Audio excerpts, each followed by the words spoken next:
5 years. Congress established the original fund just 11 days after 9/11 to provide compensation for those who were physically injured by the attacks and for relatives of those who were killed. That original fund operated from 2001 to 2004 and awarded over $7 billion. When it reopened the fund in 2011, Congress expanded the eligibility criteria to include workers who assisted with debris removal in the months after the attacks. Congress then reauthorized the fund in 2015 for an additional 5 years and is currently set to expire in December of 2020. In reopening the Victims' Compensation Fund, Congress was addressing the fact that responders and recovery workers reportedly significant higher risks of lower and upper respiratory diseases in the general population within 5 years of the 9/11 attacks, and 70% of the 9/11 first responders suffered from new or worsened respiratory symptoms in that time period. These diseases only worsened in severity over time as they developed into interstitial lung disease and sarcoidosis, conditions in which lung function substantially deteriorates, preventing adequate oxygen from entering the bloodstream and vital organs and leading to additional life-threatening conditions like pulmonary disease. Now, we are seeing that one of our witnesses, Dr. Jacqueline Moline, characterizes as a third wave of 9/11 related illnesses, including the increased cancer rate among first responders and community members since 2015.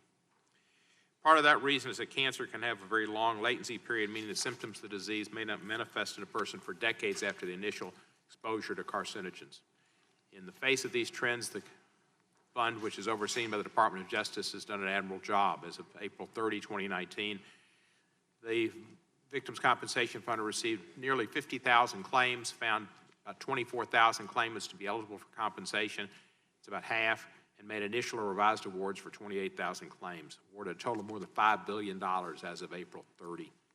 Unfortunately, the fund is now facing a funding crisis, one that is not of its own making. When Congress reauthorized the Victims' Compensation Fund in 2015, it prohibited the fund from spending more than the appropriated $7.4 billion to pay awards and administrative expenses. By law, the fund must annually reassess its policies and procedures to assure, among other things, that it does not exceed this spending cap. Yet since 2015, the Victims' Compensation Fund has seen an increase in claims driven by various factors, including a marked increase in cancer claims and claims from the survivor population. The result is that effective February 25, 2019, the fund was forced to institute substantial cuts to pending and future awards, 50% cuts for claims on or before February 1, 2019, and 70% cuts for claims filed thereafter. Congress has proposed a solution, H.R. 1327, the Never Forget the Heroes, the permanent authorization of the September 11th Victim Compensation Fund Act, would authorize the VCF until 2090, ensure that sufficient funds are available to pay future claims, require payment of any award amounts that were cut, and make a number of other useful changes. By enacting this legislation, we will not have to force 9/11 responders and survivors to come begging to Congress every 5 years to step up and do the right thing. I am proud to be a co-sponsor of this bill. I'm proud because this is not simply a New York event, and I see Mr. Zeldin's here, who represents part of New York and showing his interest, as well as Ms. Maloney and Mr. King.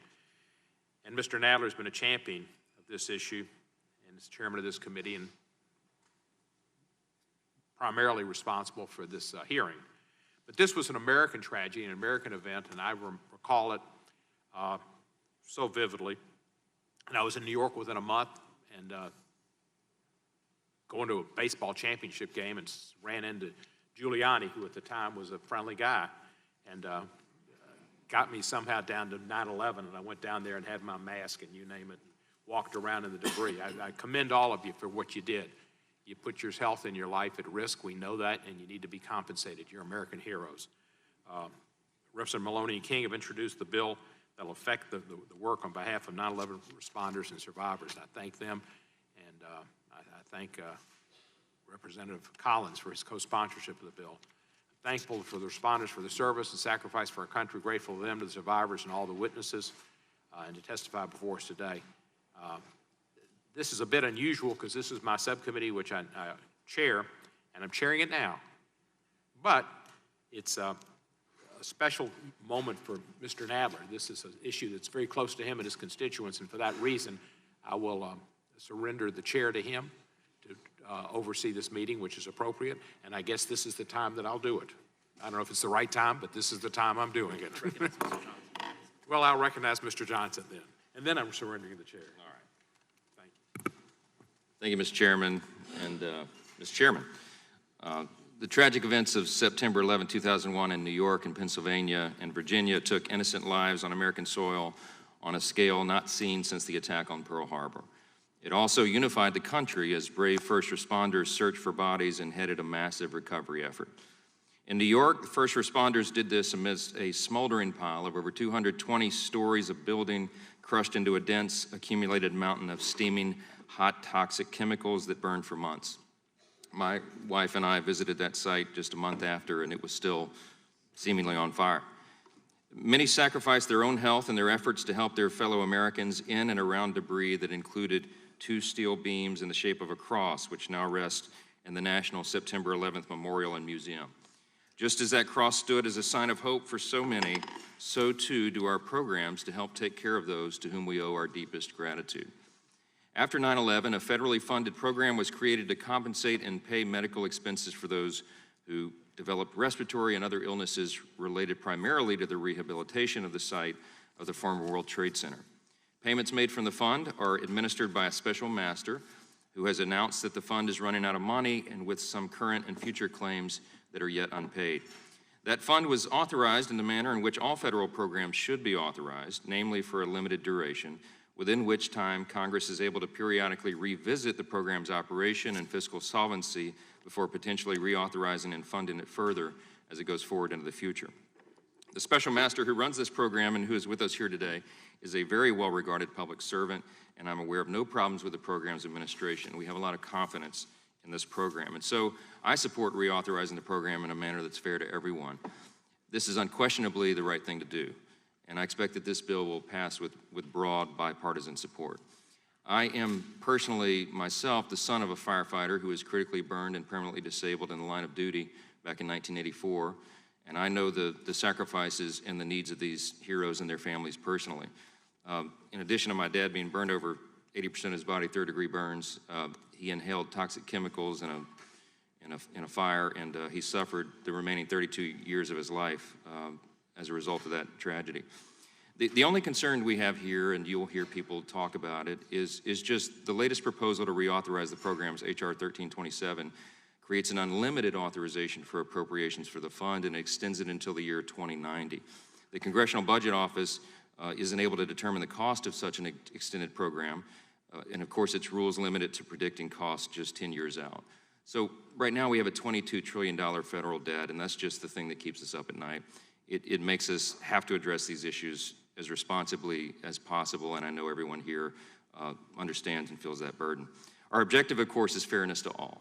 And by all, we mean all Americans, including first responders nationwide who have heeded the call to service through the smoldering remains of terrorist attacks, but also through the dense wildfire smoke of California and the wreckage following a Kansas tornado and the floods in Louisiana and all other disasters and tragedies everywhere.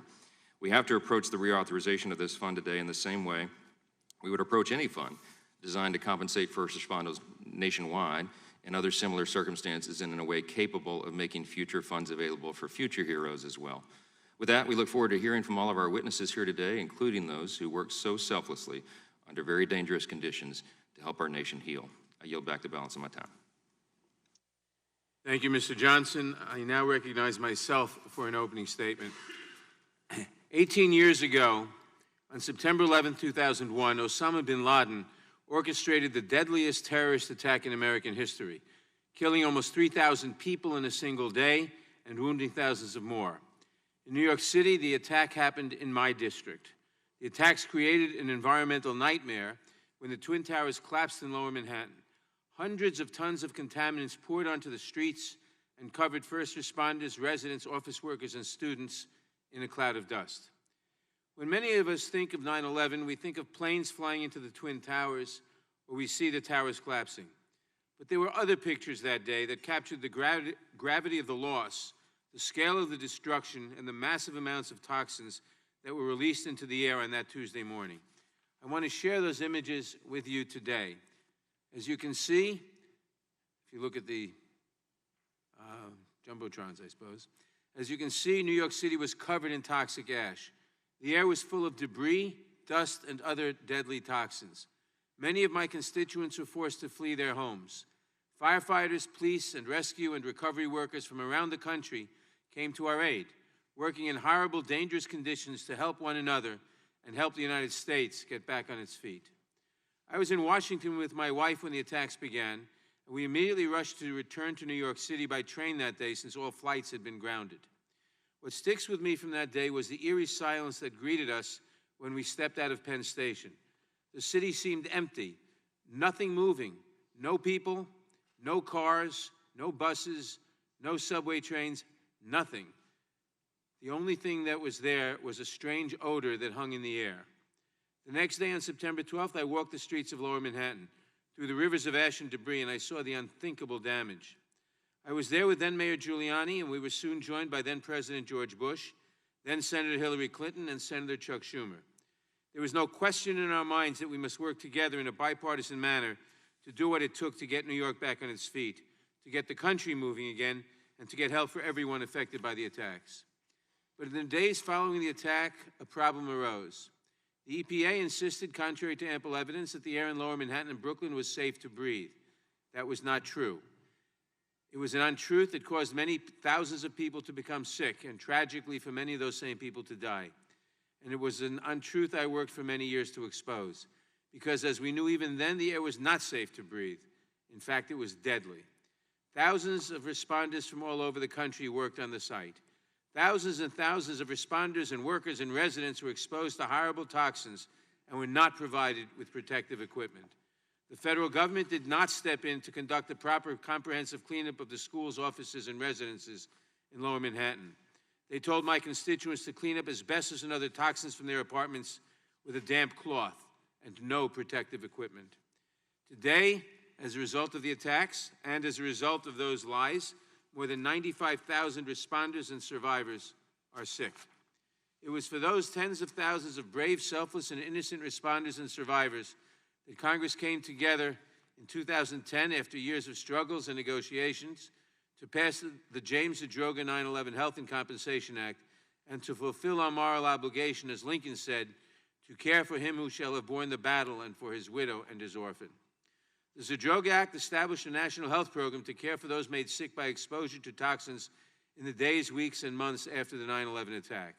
It also reopened the Victim Compensation Fund, the VCF, to provide support for sick responders or survivors. As the programs were set to expire in 2015, Congress once again came together in a bipartisan manner and reauthorized them. We made the health program essentially permanent and set the expiration date far into the future, the year 2090, ensuring that all those affected by the attacks on September 11, 2001 would have the health care they need for as long as they need it. But the 2015 reauthorization only extended the VCF for 5 years. Today, the programs are mostly working. Residents of 433 out of 435 congressional districts receive care through the 9/11 health program.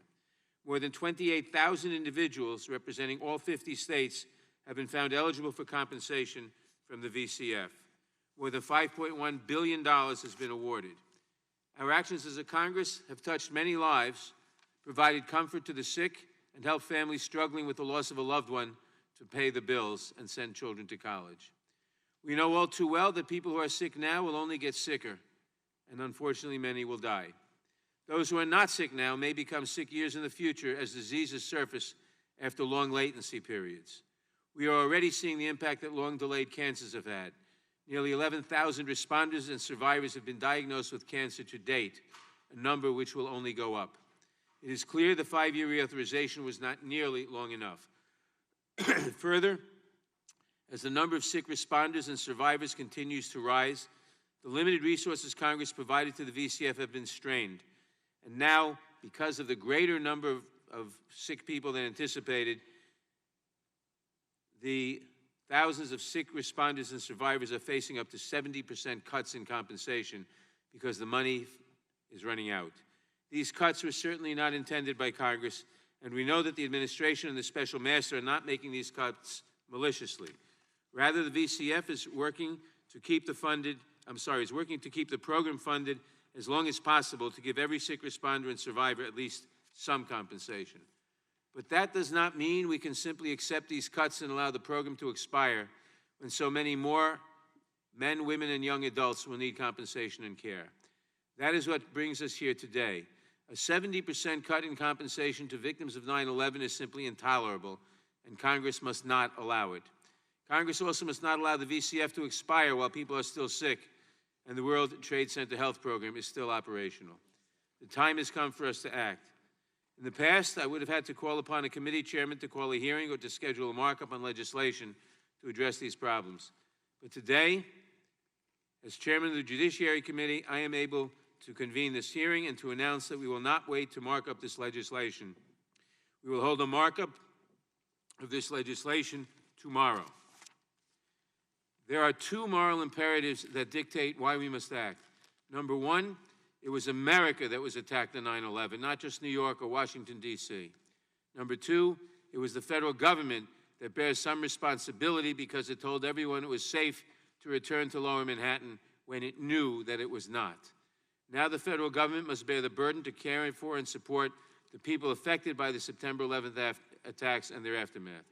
Again, I am proud to work in a bipartisan manner with my longtime colleagues, Representatives Carolyn Maloney and Peter King, and Senators Kirsten Gillibrand and Chuck Schumer to reauthorize these critical programs. I am pleased that we also have the support of Senator Cory Gardner and our very own ranking member of the full Judiciary Committee, Representative Doug Collins. In fact, we have more than 300 bipartisan co-sponsors of this bill in the House. And I want to thank the people in this room for everything they have done to get so many congressional co-sponsors so quickly. I urge all of my colleagues to work with us in support of reauthorization and to move this bill through Congress to the President's desk as quickly as possible. Just as we stood together as a nation in the days following September 11, 2001, and just as we stood together in 2010 and 2015 to authorize and fund these vital programs, we must now join forces one more time to ensure that the heroes of 9/11 are not abandoned when they need us most. We must sustain the VCF. We must protect the heroes and survivors of 9/11. We must pass the Never Forget the Heroes Act of 2019, and we will. Before I yield back, I want to add one more thing. For many people in this country, and perhaps even people in this committee, 9/11 ended that day. Perhaps they light a candle in church every year on the anniversary. Perhaps they pray for the victims. But for our panel of witnesses today, for many people in the audience, for Congresswoman Maloney, for Congressman King, and for me and my staff, 9/11 never ended. We live every day with the events of that morning and the impact of the decisions made by the federal government in the aftermath. While I know it can be frustrating watching a body as large as the U.S. Congress work its will, when we do act, we can bring tremendous resources and the strength of the entire federal government to bear on a problem, and we can improve the lives of so many. It is my hope and my sincere wish that Congress will act swiftly to stop these devastating cuts, to extend this program, and to provide as much peace of mind as we possibly can to those who continue to suffer from the 9/11 attacks. We will never forget. I yield back. It is now my pleasure to recognize the ranking member of the full committee, the gentleman from Georgia, Mr. Collins, for his opening statement. Thank you, Mr. Chairman, and this is a day in which we do come together in this committee, I think, with a common purpose, and I want to thank Congresswoman Maloney and Congressman King, but also my friend Lee Zeldin, who has a number of these folks in his district, and along with you, Mr. Chairman, who have been carrying this fight. Because as we look across what we're talking about here, we have to remember that on that day, depraved Islamic terrorists designed September 11th attacks to murder as many innocent Americans as possible, either on that day or in the future, is what happened. Those attacks killed almost 3,000 people and left a smoldering pile of toxic debris in New York. In the wake of such depravity, thousands of rescuers responded with nobility and courage. First responders scaled smoldering piles of debris, exhumed victims with dignity, and restored Ground Zero to its current place in the center of a loving, resilient community, a place that includes the National September 11th Memorial. Even yesterday, this lives on, as I heard a story just yesterday that they had identified another victim 18 years later. No one is forgotten. No one is left behind. That's what our country symbolizes. But it's also fitting Congress do more than memorialize. We must help take care of those heroes. The 9/11 first responders, like all first responders, deserve to have their sacrifices recognized. This program will mitigate the damage these public servants and their families experience as a direct result of their sacrifice on behalf of others. Legislation has been introduced to reauthorize the current September 11th Victims Compensation Fund, and while the fiscal impact of this legislation isn't clear at the moment, what is clear is our collective duty to see that our first responders are treated fairly in accordance with what they have already given to a grateful nation. I must also say on a personal note, you never forget. And I carried the images that I'm proud the chairman actually showed this morning with me when I was in Iraq. For the time I served there was a reminder of the service that had already been given, not knowing on that morning what would happen, but knowing on that morning it would not be forgotten. And what we are seeing today, as I can remember back as a chaplain, what I serve as an Air Force and still do 19 years later, is I remember Chaplain Judge being carried out. The first, the honest sacrifice of one serving others, and the many that were to follow. Those are the images that bring us to this hearing today, and we can have differences, but they became heroes, angels in heaven, if you would, without asking. They began that day with hope, with love, on a morning very similar as today. And out of the fires of terror revealed the steel of our country that is still revealed in our people today. With that, it is our time to act. It is our time to finish this. It is our time to remember the work, the life, the pictures, and the families that we will never forget. In fact, we will look back on and find our strength in those who went before and who are suffering now. With that, I yield back. Thank you, Mr. Collins. And before I introduce the witnesses, I want to note the presence here of our colleague, Lee Zeldin. And I want to take this opportunity to thank him for his great work in supporting the bill and in gathering a lot of the co-sponsors. I will now introduce the witnesses on the first panel. The Honorable Carolyn Maloney represents the 12th Congressional District of New York. She has been a member of Congress since 1993. Among her many accomplishments, she is one of the lead sponsors of H.R. 1327, the Never Forget the Heroes Permanent Authorization of the September 11th Victim Compensation Fund Act. She has long been a leader in fighting to help victims of the 9/11 attacks and has been a staunch advocate for the Victim Compensation Fund. The Honorable Peter King represents the 2nd Congressional District of New York. He has also been a member of Congress since 1993 and, among other things, has been a tireless champion of 9/11 responders and survivors. He has long worked with Representative Maloney and with me to create the World Trade Center Health Program and to reopen and sustain the Victim Compensation Fund. Please note that your written statements will be entered into the record in their entirety. Accordingly, I ask that you summarize your testimony in 5 minutes. I'm supposed to read this, which you know. To help you stay within that time, there's a timing light on the table. When the light switches from green to yellow, you have 1 minute to conclude your testimony. When the light turns red, it signals your 5 minutes have expired. And I hope the members of the second panel have heard that, so I don't have to repeat that later. Representative Maloney, you may begin. Thank you. Thank you, Chairman Nadler and Cohen, Ranking Members Collins and Johnson. I want to thank you for inviting me to testify today on the Never Forget the Heroes Permanent Authorization of the September 11 Victim Compensation Fund, which I introduced with Chairman Nadler, King, and 90 of our colleagues. Today, we are proud to have a strongly bipartisan bill with 306 co-sponsors.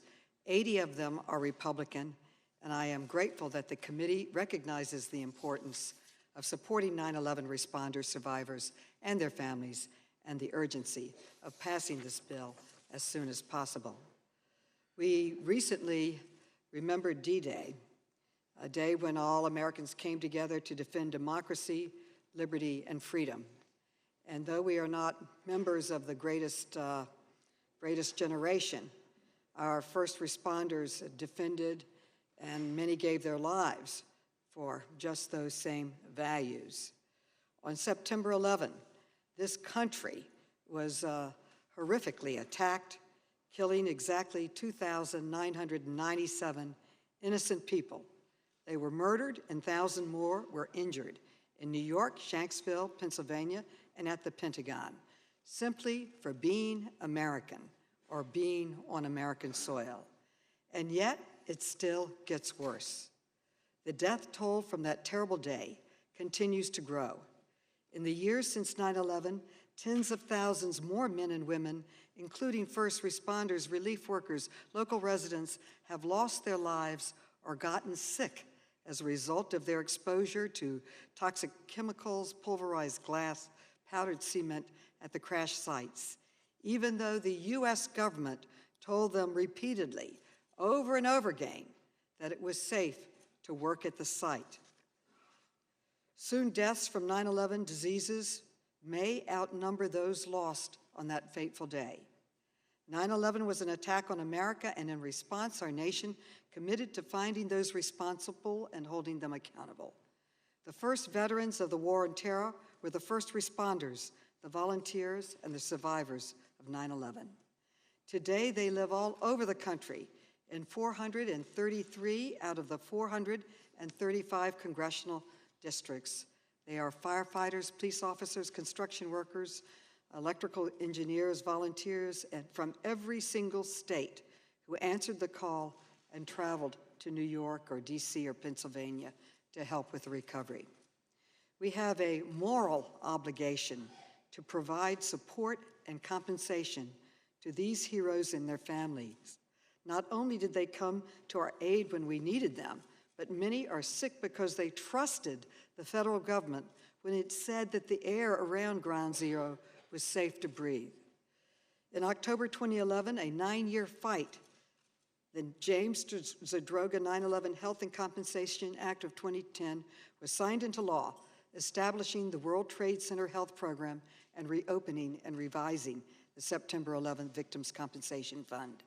These programs provide health monitoring and financial compensation to first responders, survivors, and their families. In 2015, I'm proud to say that Congress permanently reauthorized the health program, but the Victims' Compensation Fund will expire next year if we don't act, because it was only given a 5-year extension. Making matters worse, the special master of the fund announced in February that the fund would not make it to 2020 because of a funding shortfall, partly due to the increase in cancer claims. In order to extend its life, the VCF was forced to cut all pending awards by 50 to 70%, and this was devastating to the survivors and their families. For the last 3.5 months, they have not been getting the help they deserve, the help that our nation owes them. Since February 2019, more than 830 compensation recipients have received reduced awards from the VCF because of this shortfall. This is unacceptable, and we need to correct it. They shouldn't have to worry about the program running out of funding, and they should not have to come back to Congress every 5 years to beg for program reauthorization. That kind of uncertainty is unfair and unsustainable. Our legislation would make these families whole by requiring the special master to revisit these reduced claims and pay out the differences. I must tell you that, as evidenced by the more than 300 co-sponsors of the Never Forget the Heroes Act, this is not a Democrat or Republican issue or a New York issue. These are Americans of all political persuasions in every corner of our country who are counting on us. Our whole country owes them a debt that we can never fully repay. And look at the people who are sitting here with us today. These are the heroes and the heroines, the reasons that we are fighting so hard for this program. I want to conclude by recognizing them and thanking them and their families for the hours that they have spent lobbying, working to get this program reauthorized. You will hear from a few of them today, and they continue to be our inspiration every single day that we fight for their health care and their financial security.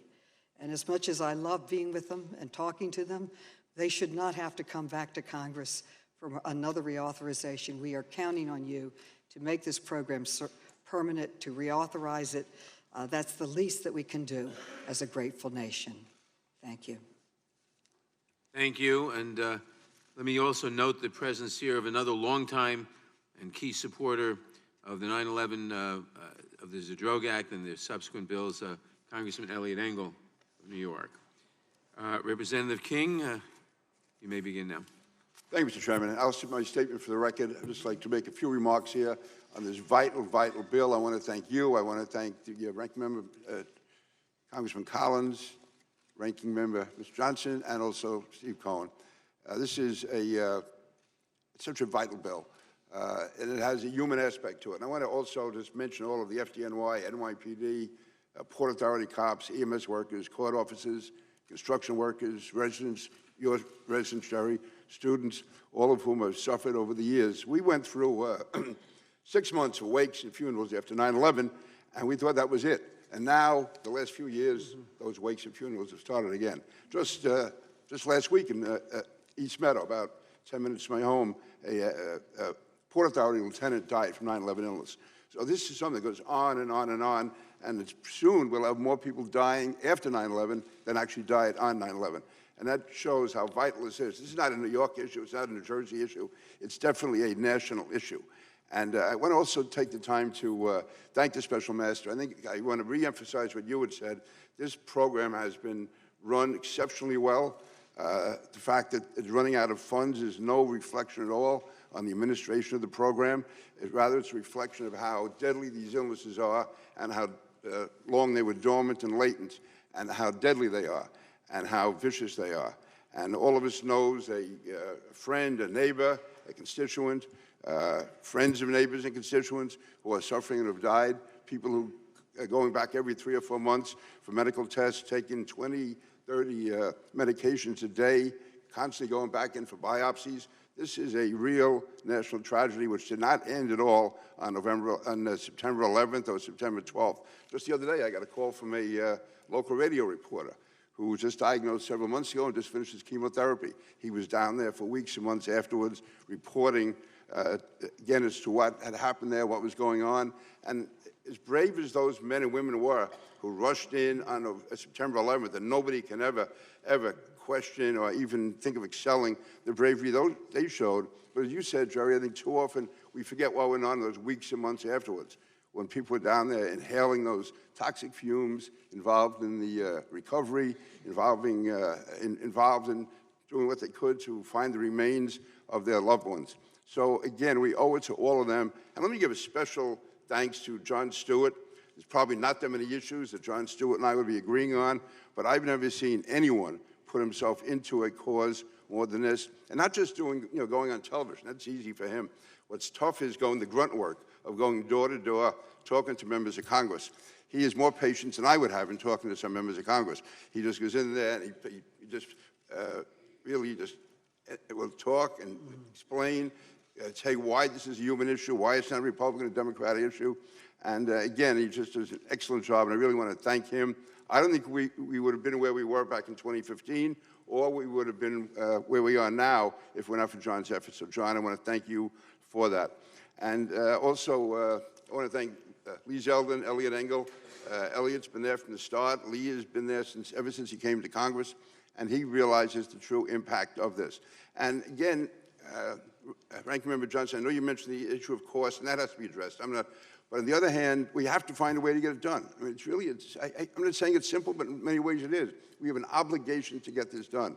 These are real people who are dying, and we have an obligation to them and to their families, because they are there not through any fault of theirs, but because of their courage, because of their bravery, because like Congressman Nadler, some of his residents just lived in the wrong place at the wrong time, and they were told it was safe to continue living there. Students at Stuyvesant High School. I mean, these are innocent victims.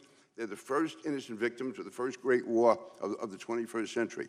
And we owe it to them, but also we owe it to future generations. If something like this should, God forbid, happen in the future, we want those people who are rushing into the buildings, those people who are taking care of the recovery, that they know, that they are assured that they will receive the compensation from the government that they deserve.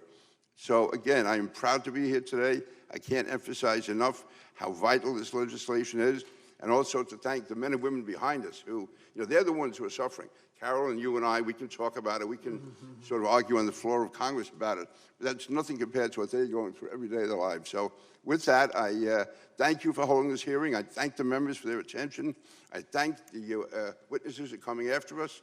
And I just say that September 11th showed the true bravery of the American people. The weeks and months after that show the resilience and bravery of the American people. And also, I think if we can get this job done, it will show that Congress understands and respects and will always honor those who put their lives on the line for their country. And with that, I yield back. Thank you, Mr. Chairman. Thank you, Representative King. I obviously share those sentiments. I want to also note the presence of a number of the advocates who've fought so long for this legislation. John Field has been one of the leaders of them. We'll now hear from our second panel of witnesses. While they're getting seated, I'll do the introductions. Rupa Bhattacharya is the Special Master for the September 11th Victim Compensation Fund. She was appointed to that position by the Attorney General in July 2016. During her tenure as Special Master, she has overseen the award of over $3.3 billion to more than 13,000 eligible claimants. She first joined the Department of Justice in 1996 through the Attorney General Honors Program as a trial attorney in the Civil Division, and has spent most of her career there, eventually rising to Director of the Torts Branch prior to her appointment as Special Master. She received her JD from Harvard Law School, a master's degree in international relations from the Fletcher School of Law and Diplomacy at Tufts University, and her bachelor's degree from Tulane University. Dr. Jacqueline Moline is Professor of Occupational Medicine, Epidemiology and Prevention, and Internal Medicine at the Donald and Barbara Zucker School of Medicine at Hofstra Northwell. She is also an adjunct clinical associate professor of preventive medicine at Mount Sinai School of Medicine. In addition, she serves as a member of the World Trade Center Health Program Steering Committee. She received her MD from the University of Chicago Pritzker School of Medicine, her Master of Science degree in Community Medicine from Mount Sinai School of Medicine, and a BA from the University of Chicago. Lila Nordstrom is a 9/11 survivor and was a Stuyvesant High School student on September 11, 2001. She currently serves as Executive Director of Stuyvesant Health, a position she has held since May 2006. In that role, she creates and coordinates efforts to educate young adults about health services available to 9/11 survivors. Today, however, she is testifying in her personal capacity. She has also worked as a freelance writer and columnist. She received her BA with honors from Vassar College. Anesta St. Rose Henry is the widow of a construction worker and 9/11 World Trade Center responder Candidas Henry, who was a member of the Laborers International Union of North America, Local 79. Mr. Henry was working for a contractor at Ground Zero from February 2002 to June 2002. He died last month from a 9/11-related cancer. Thomas Monell retired as a supervisory special agent after a 30-year career with the Federal Bureau of Investigation. On September 11, 2001, Mr. Monell witnessed American Airlines Flight 77 crash and explode into the Pentagon. He immediately responded to the crash site and continued working at the Pentagon for the next 2 months. As a result of this work, he incurred a serious illness. He received his bachelor's degree in criminal justice from Lycoming College. Michael O'Connell retired as lieutenant with the fire department of the city of New York in 2009. From September 11th through September 18th, 2001, he performed rescue and recovery work at the World Trade Center site. He was awarded the 9/11 Survivor Medal by the FDNY. He joined the FDNY in 1998 and later joined the he joined the NYPD, the police department, in 1998, and later joined the fire department in 2001. As with several of our other witnesses, Mr. O'Connell incurred a serious illness as a result of his rescue and recovery work. He studied nursing at Malloy College and Nassau Community College. Luis Alvarez is a retired bomb squad detective with the New York Police Department. He was a responder at the World Trade Center on September 11, 2001. Today, he suffers from 9/11-related liver cancer that has metastasized throughout most of his body, and is about to have his 69th round of chemotherapy. Prior to joining the NYPD, he served in the United States Marine Corps. After retiring from the NYPD, Luis became an explosive ordnance disposal technician with the Transportation Security Administration at John F. Kennedy International Airport. Jon Stewart is the former host of The Daily Show on Comedy Central. Of most relevance to today's hearing, he has been an outspoken advocate for 9/11 responders and survivors, and for both the September 11th Victim Compensation Fund and the World Trade Center Health Program. He has been a tireless advocate in raising awareness about the treatment of 9/11 responders, and survivors. To this end, he invited several of them onto The Daily Show, made numerous trips to Capitol Hill to advocate on their behalf. He is a graduate of the College of William and Mary. We welcome our distinguished witnesses, and we thank you all for participating in today's hearing. Now, if you would please rise and raise your right hand, I will begin by swearing you in.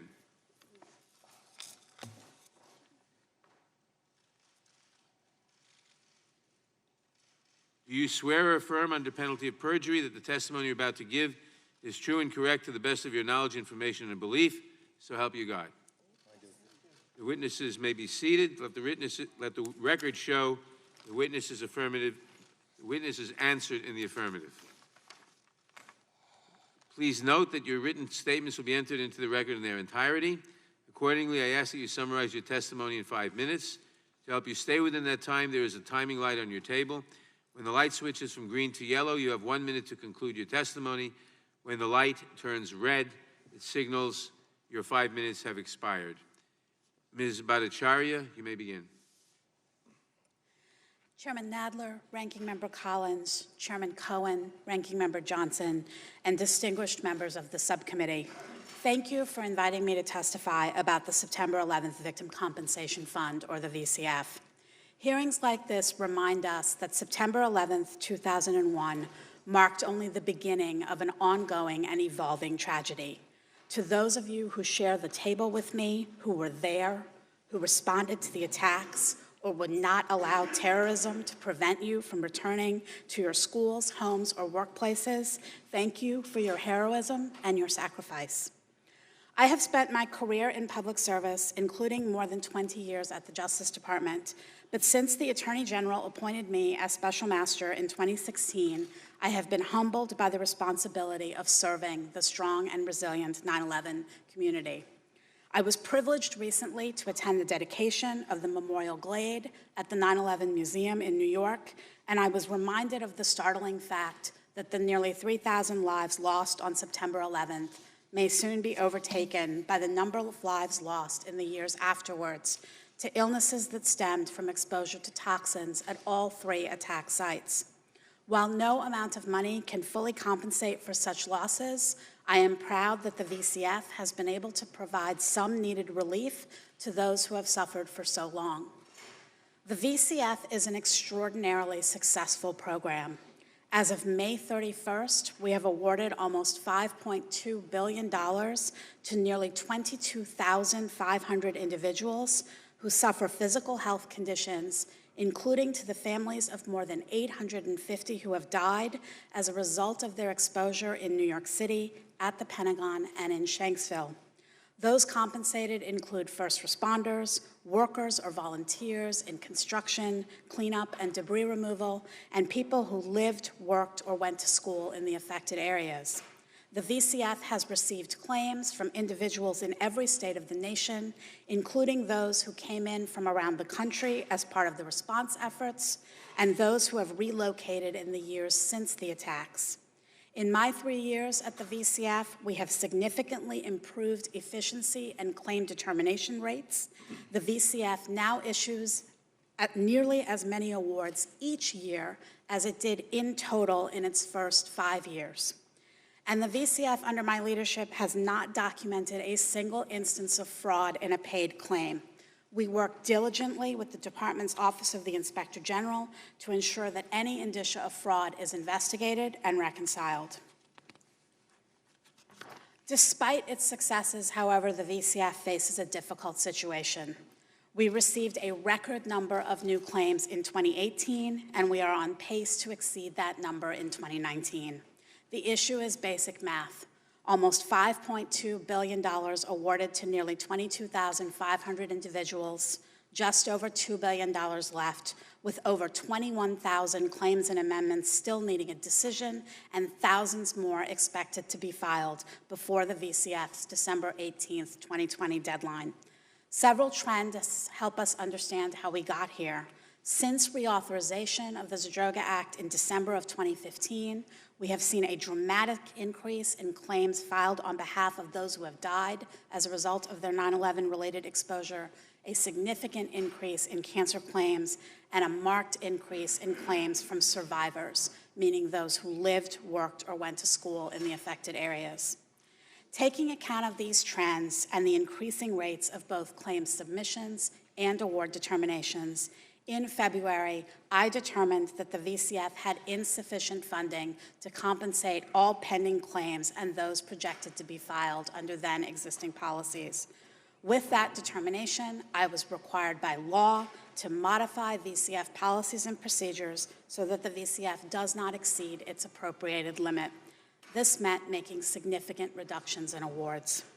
In deciding how to do this, I felt strongly that I could not leave some claimants uncompensated or fail to make allowance for those who suffered most. I concluded that the fairest solution was to apply a percentage reduction to all claims. Thus, depending on when the claim was submitted, calculated loss values are being reduced by either 50 or 70%, with required offsets taken in full. I wish to thank the Judiciary Committee and the members of this subcommittee for giving me the opportunity to speak to you about this successful and important program. Along with my dedicated staff and with the full support of the Justice Department, I remain strongly committed to serving the 9/11 community. We remain hopeful that our work continues to provide needed relief, and we stand ready, along with the Justice Department, to work with you to ensure that Congress has the information it needs to address appropriate legislative options. Thank you. Thank you, Dr. Moline. Good morning, Chairman Nadler, Chairman Cohen, Ranking Member Johnson, and members of the committee. I'm honored to be here this morning. My name is Dr. Jacqueline Moline. I'm the chairperson of the Department of Occupational Medicine, Epidemiology, and Prevention at the Zucker School of Medicine at Hofstra University, Northwell. And I'm the director of the Northwell Queens World Trade Center Health Program. My specialty, occupational and environmental medicine, deals with the impact of hazardous substances on the health of individuals. On September 11th, I, like every person in New York, watched in shock and horror as our nation was attacked. My colleagues at Mount Sinai, where I was then working, knew of the potential for health effects related to asbestos and other toxicants. We knew there would be disease in the short term and the long term. Our immediate concern was for those acute health effects, the first wave. My colleagues and I have written extensively about this, and copies of some publications are attached to my testimony. At Mount Sinai, we began seeing patients that month. Through the tremendous efforts of the New York congressional delegation on organized labor, in April 2002, we were given 1 year of funding to begin medical surveillance programs for rescue and recovery workers, construction workers, and volunteers exposed at the pile. At the beginning, we could only evaluate patients and tell them their health conditions. We were not allowed to provide treatment. This program was extended 1 year, and we continued a partnership with SUNY Stony Brook, Queens College, New York University, and Rutgers to see patients in locations convenient for them. These surveillance programs continued, eventually including treatment, and evolved into the World Trade Center Health Program, authorized eventually by the James Zadroga Act of 2010. After reauthorization in 2016, we had 75 years of funding for medical surveillance and care of World Trade Center-related disorders, as well as dedicated research. As of March 31st, 2019, 95,320 first responders and survivors, the residents, school children, and individuals who worked in Lower Manhattan who returned to their businesses have been evaluated. Yes, the towers were in New York City and the Pentagon is here in DC, but it was an attack on our nation.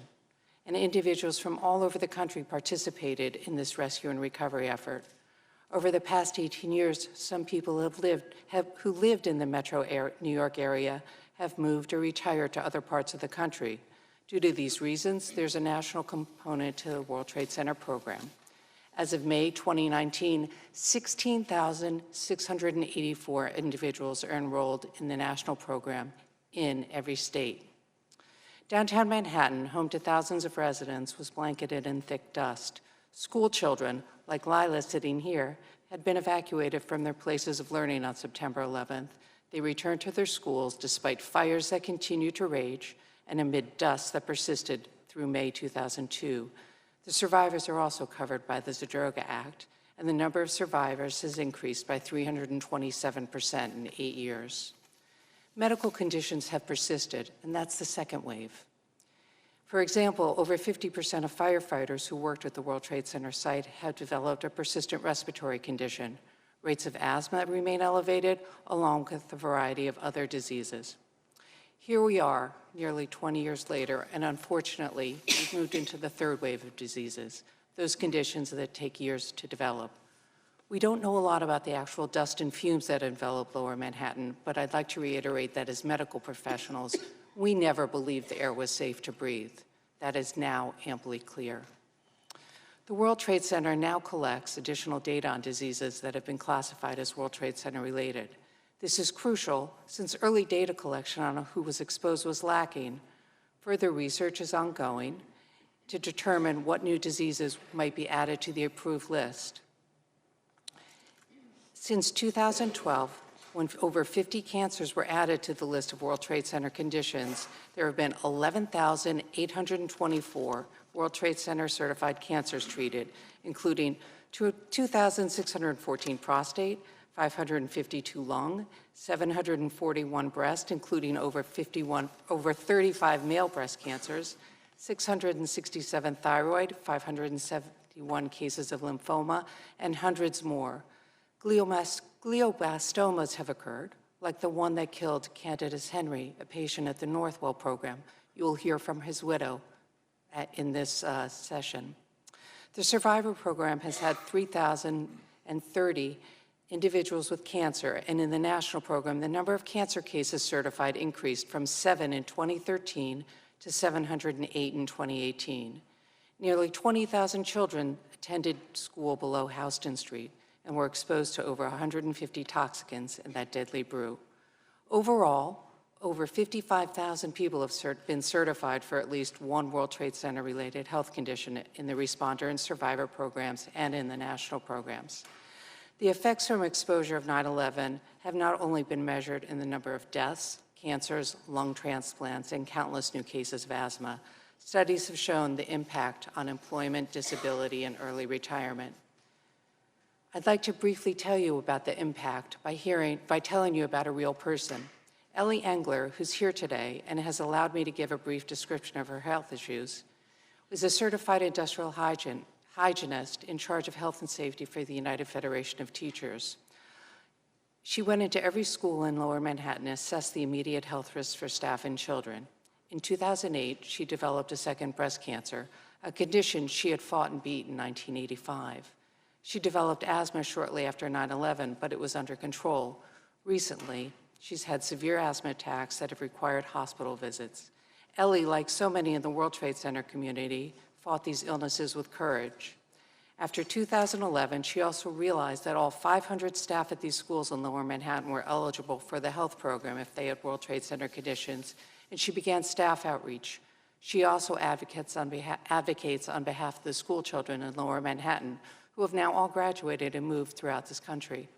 Her clinical future, like so many others, is uncertain, and she will require close monitoring and care for the rest of her life. She is truly a hero. On September 11th, 2,973 people lost their lives, including firefighters, police officers, EMS workers, and people just going to work. Since then, an additional 204 police officers, 180 FDNY firefighters, and in total, an estimated 2,000 responders and survivors have died as a result of 9/11 illnesses. With every day, these numbers increase, and soon the day will come when there are more people who died of World Trade Center-related illnesses after 9/11 than perished on that horrible day. Based on the trends we have seen in research, this third wave of 9/11 diseases will continue. Because of the monitoring program, we're able to identify new clusters of disease that will develop, such as neurological conditions, autoimmune disorders, and diseases we can't foresee. I consider myself fortunate to have been in New York City on 9/11 so I could contribute to caring for the thousands of men and women who suffered from occupational and environmental exposures from the World Trade Center dust and fumes. Being able to serve my patients and our nation as a physician involved in the World Trade Center health programs is one of the greatest honors of my life. Thank you. Thank you, Dr. Moline. Ms. Nordstrom? Thank you to Chairman Nadler, Chairman Cohen, and Ranking Member Johnson, and the members of the committee for holding a hearing on this incredibly important issue. My name is Lila Nordstrom, and on September 11th, I was a 17-year-old student at Stuyvesant High School, which is a public school that is 3 blocks from the World Trade Center. On the morning of 9/11, I was in class with windows facing south, and my classmates and I watched as planes hit the Twin Towers.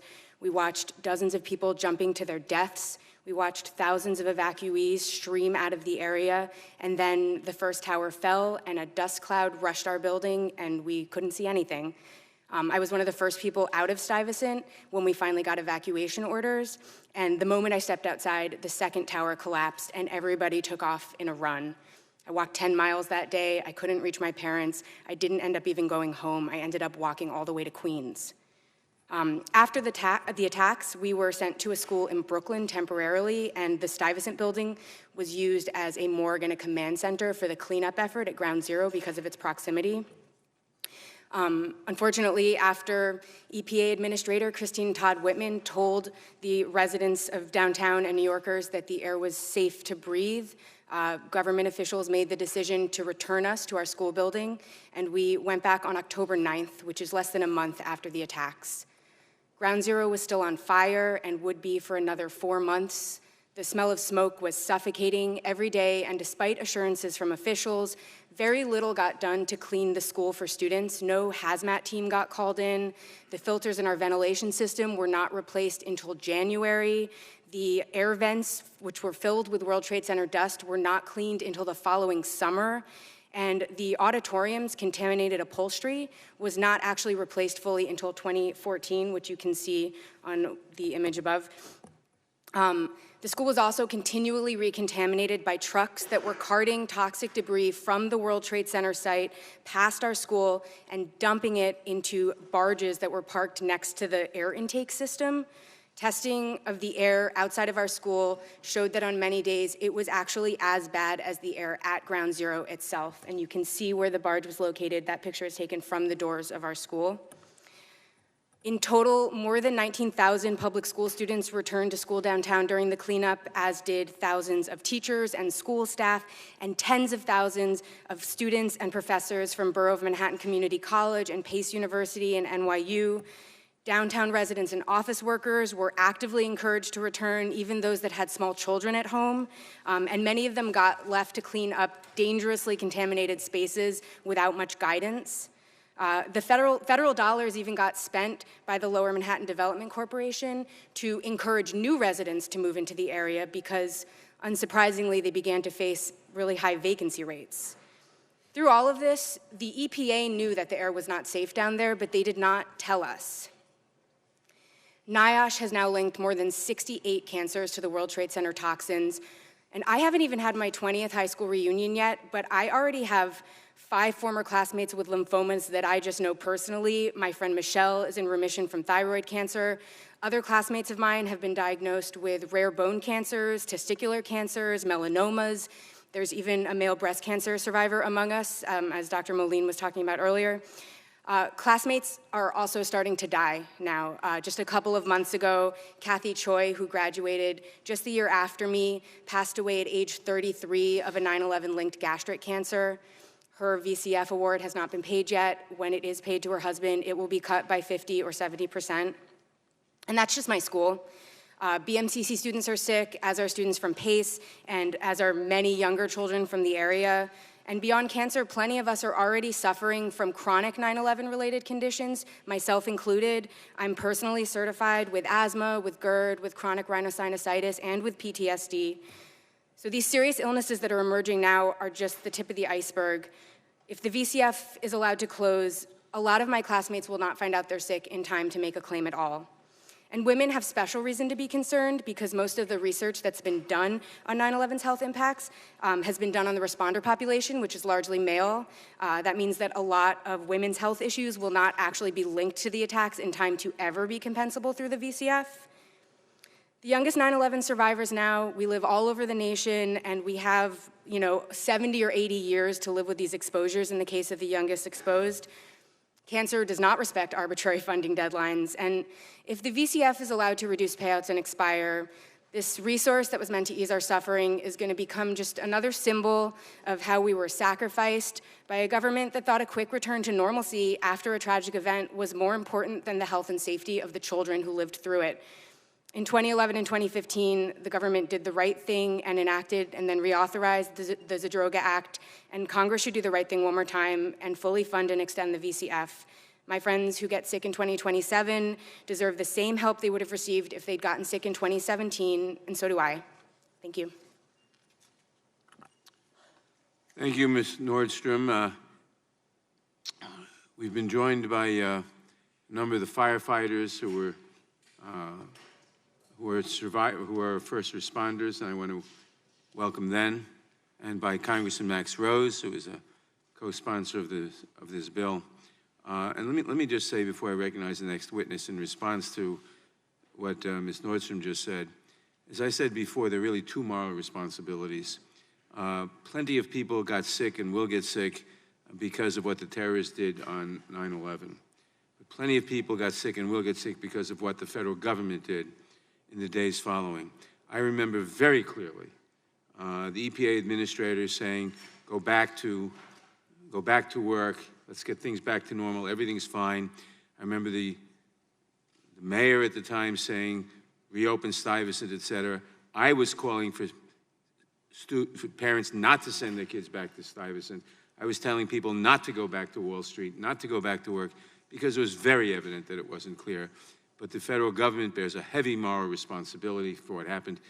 And this bill is only, if we pass it, when we pass it, I hope, be a very, very small partial repayment for that moral obligation.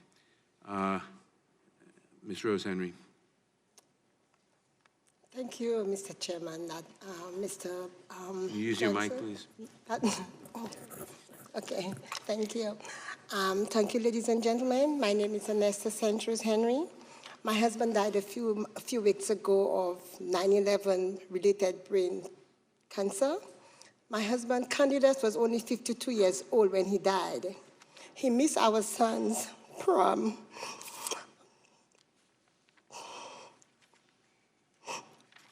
Which was last week. And he missed out on our fantastic search for our jacket for him because the one we bought was too small and too short. Oh my God.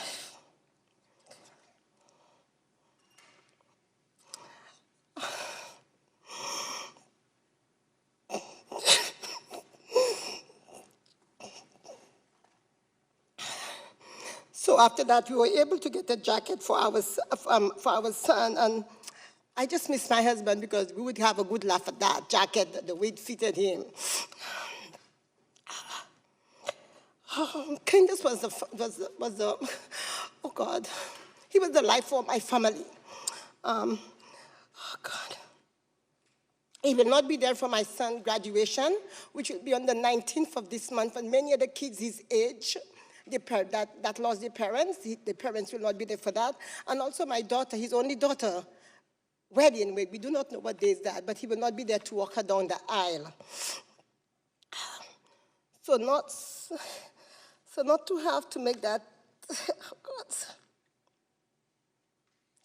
Oh God. So not only do I have to make up for his missing present, but I have to be worried about whether we will have enough money for our son's college and living expense. The reason I have to worry is because Congress thinks it is okay for my husband's life to be worth at least 70% less than what other construction workers have had died of before coming sick from being at ground zero. If he died 2 years ago, everything would be okay. I feel horrible for those that live. Oh God. I feel horrible for those that will die 2 years from now because of their family as well. Oh God. I feel horrible for those who will die 2 years from now because of their family will not get nothing. Candace was a construction worker and a proud man, husband, father, son. He went to work every day. When he was assigned to Ground Zero, he was also a proud American.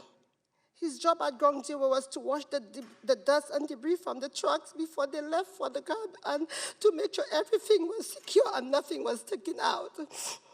They wanted to be sure human remains were not going to fall off the trucks on their way to the baguettes. While his job may not sound glorious, he was proud of it and proud to say he worked at Ground Zero.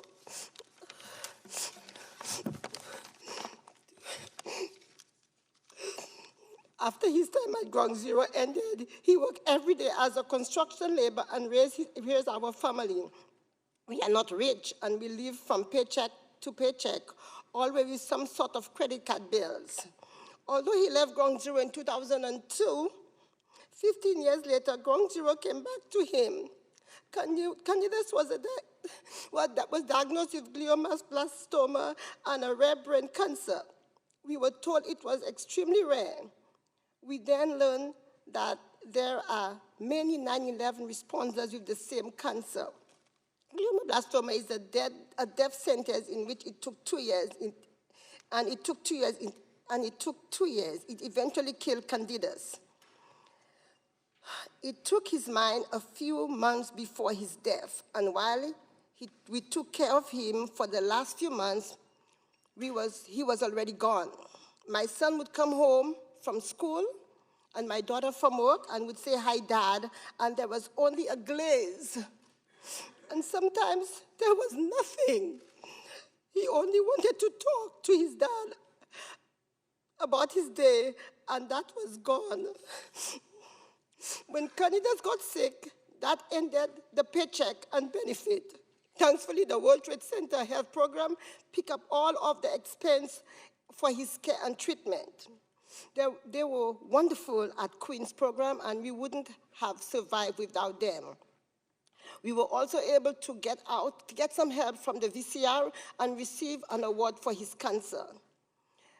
They worked so quickly to get that for us because they knew he was dying.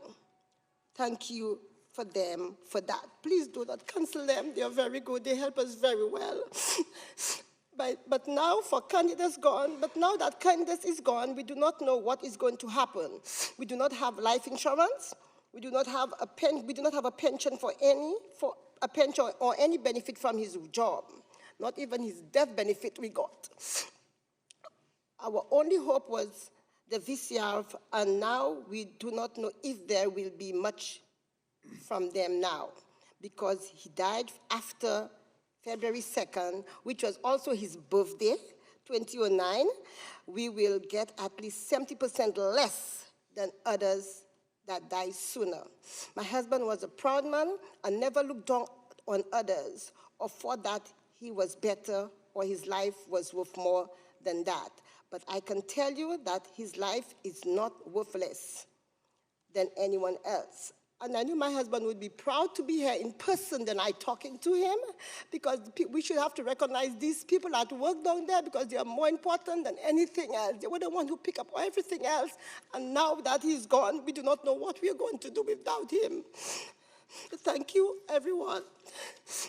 Thank you, Ms. St. Rose Henry, and let me say that we are here today to help make sure that Congress does not think it's okay that your husband's life is worth 70% less than other construction workers or than anyone else's.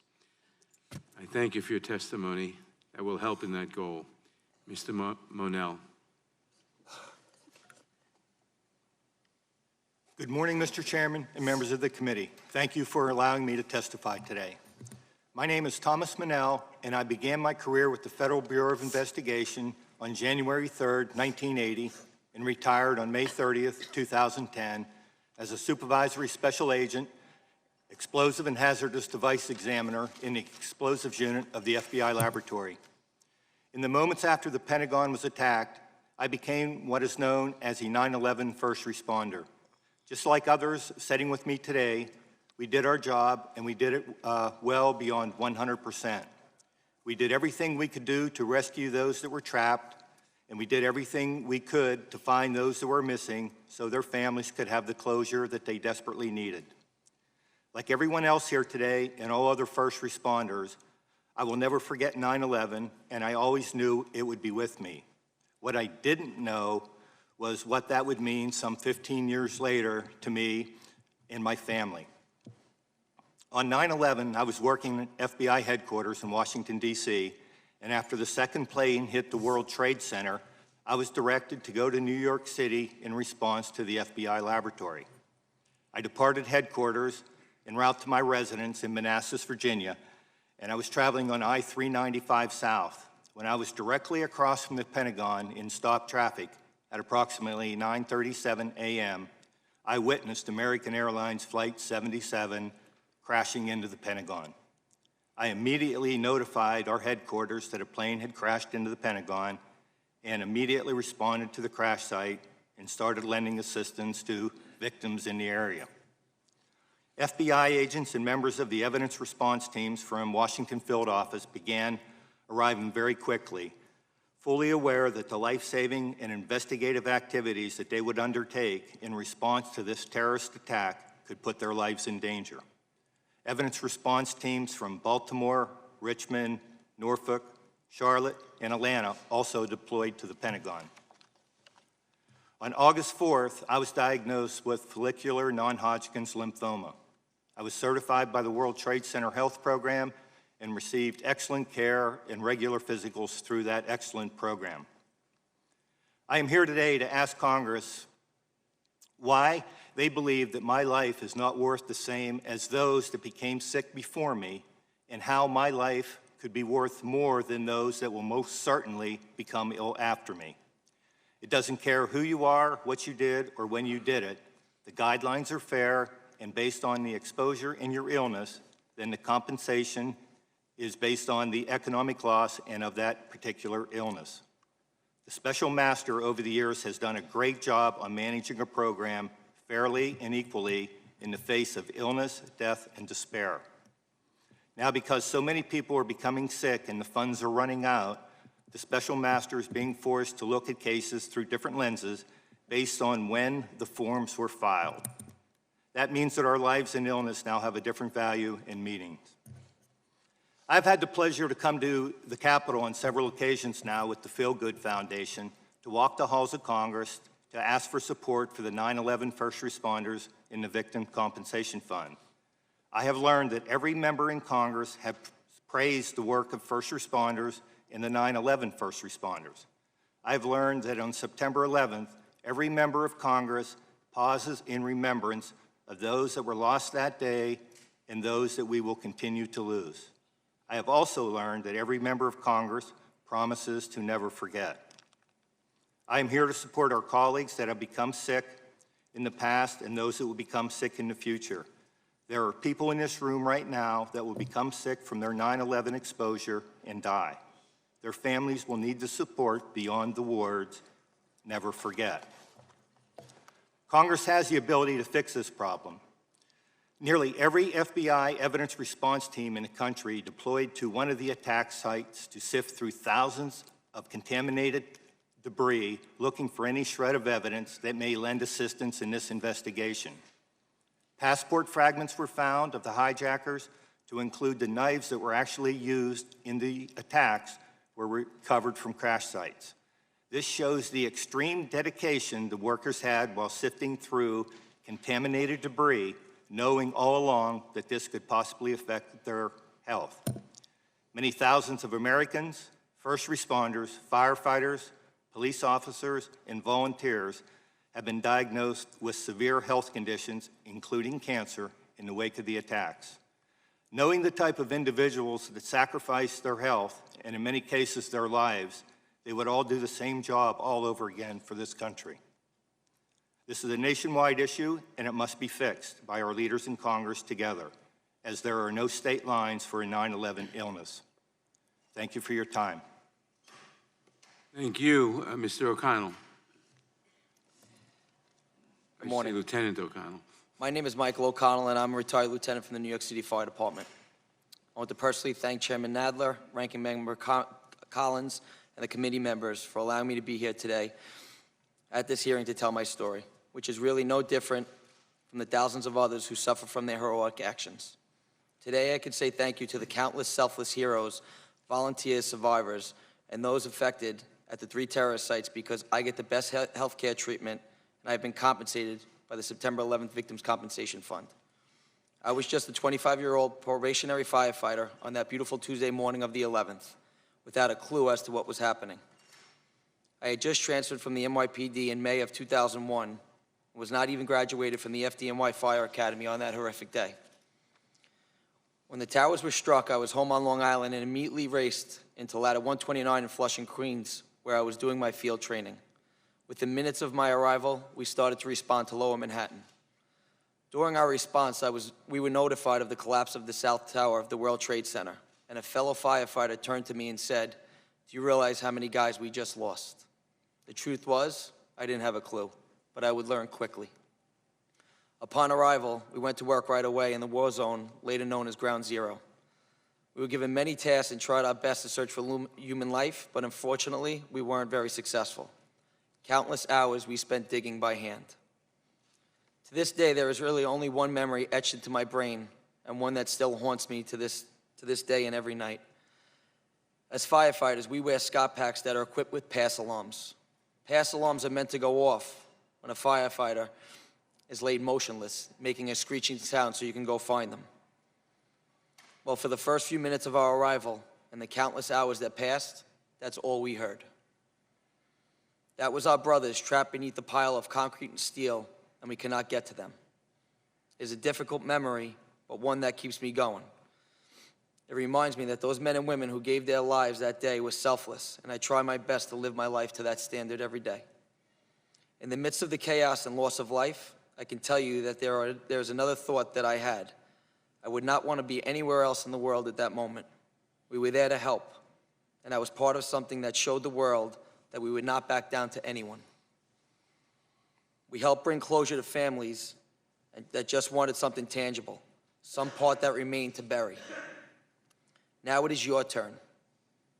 You were not there on the pile with us, but what you do in this moment is as important as what we did at Ground Zero.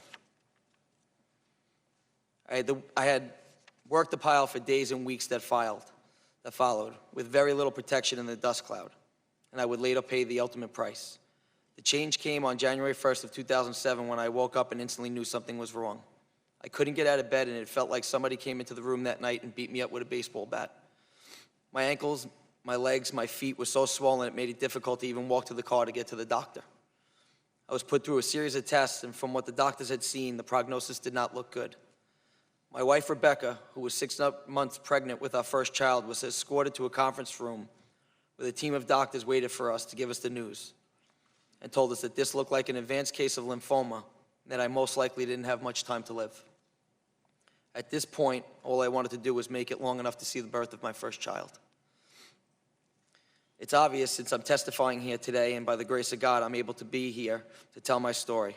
I'm a proud father of 3 beautiful children named Aiden, Colton, and Alexandra, all of which witnessed their father battle 9/11 illnesses from the time they were born.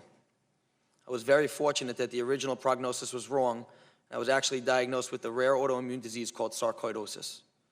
I was one of the youngest and first firefighters diagnosed with sarcoid, but hundreds more have been diagnosed since. I spent the next few months in recovery, and with the proper treatments, I was able to get back on my feet. Sadly, I cannot say that about others. My career in the FDNY that I was so passionate about was cut short, and 9/11 ensured I would be unable to continue as a full-duty firefighter as I was deemed disabled. I was on pace to advance through the FDNY as a senior officer, but I was unable to finish that dream of protecting the greatest city in the world.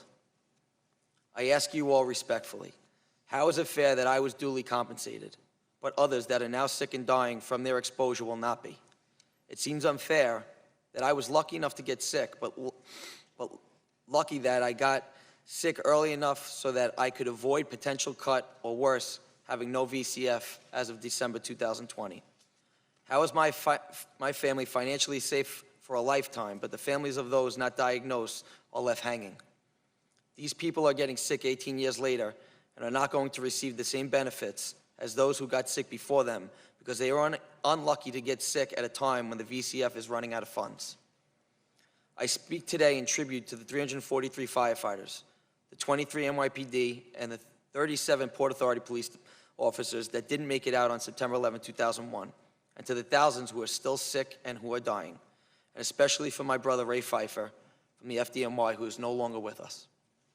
I promised myself to keep fighting for my family and for those who are sick or have passed and yet to be compensated, because one day I might not be here to tell my story, but there will be someone else to follow and continue the tradition, a tradition that is rich in history and a tradition where no one is left behind. In closing, I have made countless trips to the Hill with the men and women who sit behind me.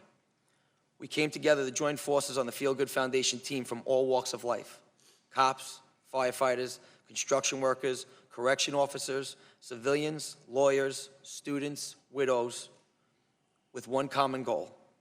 We are simply imploring this committee to extend and refund the VCF so that thousands of people across this great nation get the help that they deserve and they have earned. Thank you for your time today, Chairman, ranking members, and the committee. God bless you. God bless all those sitting behind me, and God bless America. Thank you very much, Lieutenant Detective Alvarez. Good morning, ladies and gentlemen. My name is Los Alvarez, and I'm a retired NYPD detective from the bomb squad and a proud military veteran. Less than 24 hours from now, I will be starting my 69th round of chemotherapy. Yeah, you heard that correct. I should not be here with you, but you made me come.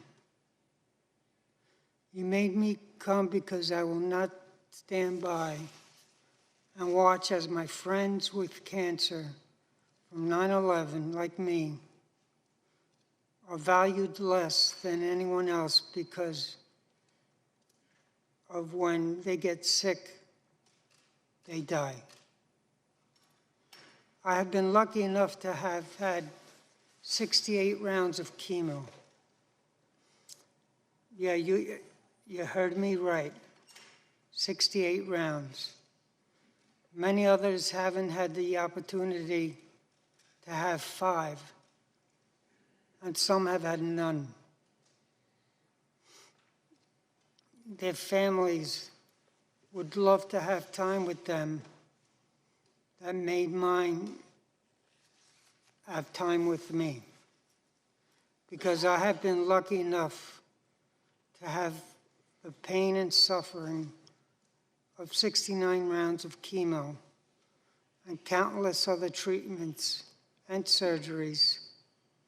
It is my goal, and it is my legacy, to see that you do the right thing for all 9/11 responders. Please understand that we are not here for anything for ourselves. We became police officers, firefighters, paramedics to help others. We went to Ground Zero, the Pentagon, and Shanksville to help people first, and then help their families bury someone or something. We were there with one mission, and we left after completing that mission. I have been to many places in this world.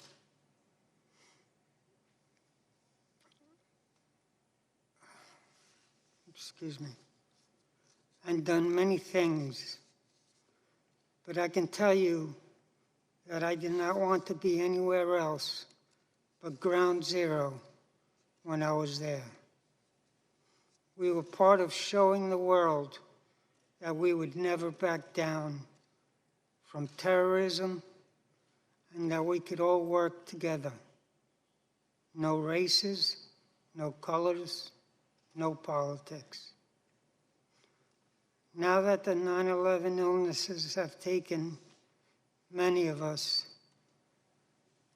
and we are all worried about our children and spouses and our families if we are not here.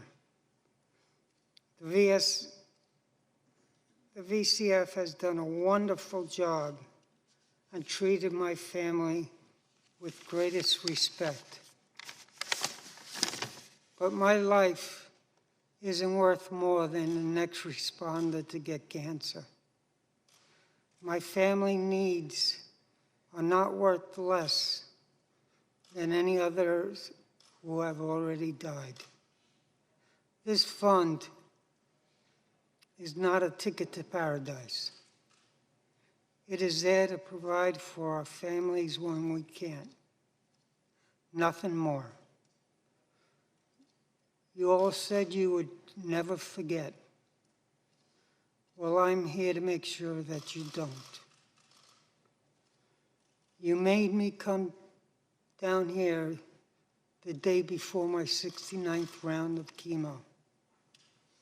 And I'm going to make sure that you never forget to take care of the 9/11 responders. Thank you for your time.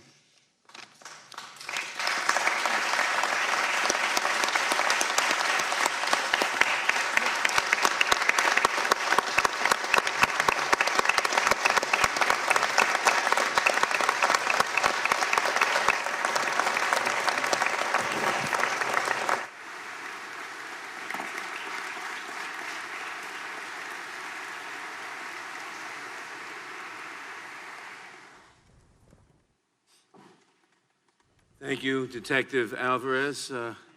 Mr. Stewart.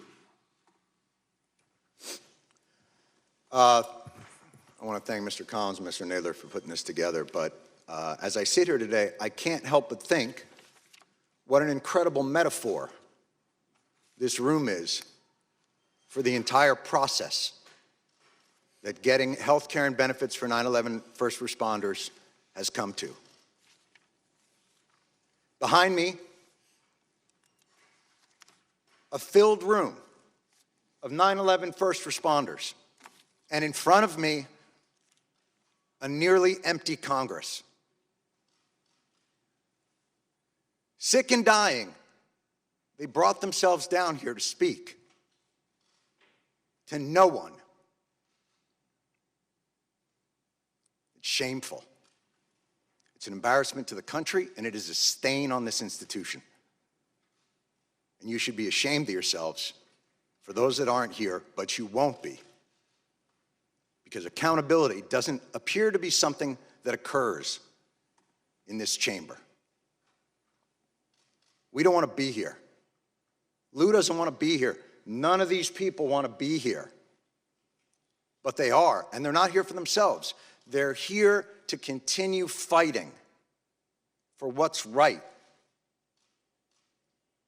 Lou's going to go back for his 69th chemo. The great Ray Pfeiffer would come down here, his body riddled with cancer and pain, where he couldn't walk. And the disrespect shown to him and to the other lobbyists on this bill is utterly unacceptable. You know, I would be so angry at the latest injustice that's done to these men and women. And, you know, another business card thrown our way as a way of shooing us away. Like children trick-or-treating, rather than the heroes that they are and will always be. Ray would say, "Calm down, Johnny, calm down. I got all the cards I need." And he would tap his pocket.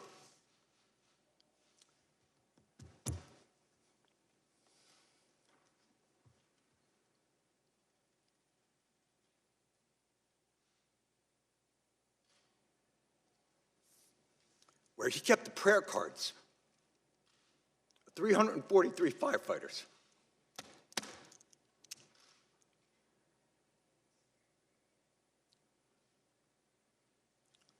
The official FDNY response time to 9/11 was 5 seconds. 5 seconds. That's how long it took for FDNY, for NYPD, for Port Authority, for EMS to respond to an urgent need from the public. 5 seconds. Hundreds died in an instant.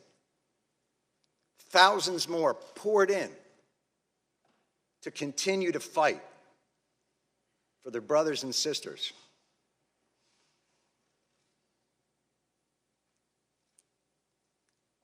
The breathing problem started almost immediately, and they were told they weren't sick, they were crazy. And then, as the illnesses got worse and things became more apparent, well, okay, you're sick, but it's not from the pile. And then, when the science became irrefutable, okay, it's the pile. But this is a New York issue. I don't know if we have the money. And I'm sorry if I sound angry and undiplomatic, but I'm angry. And you should be too, and they're all angry as well. And they have every justification to be that way. There is not a person here, there is not an empty chair on that stage that didn't tweet out, "Never forget the heroes of 9/11. Never forget their bravery. Never forget what they did, what they gave to this country." Well, here they are. And where are they? And it would be one thing if their callous indifference and rank hypocrisy were benign, but it's not. Your indifference costs these men and women their most valuable commodity, time.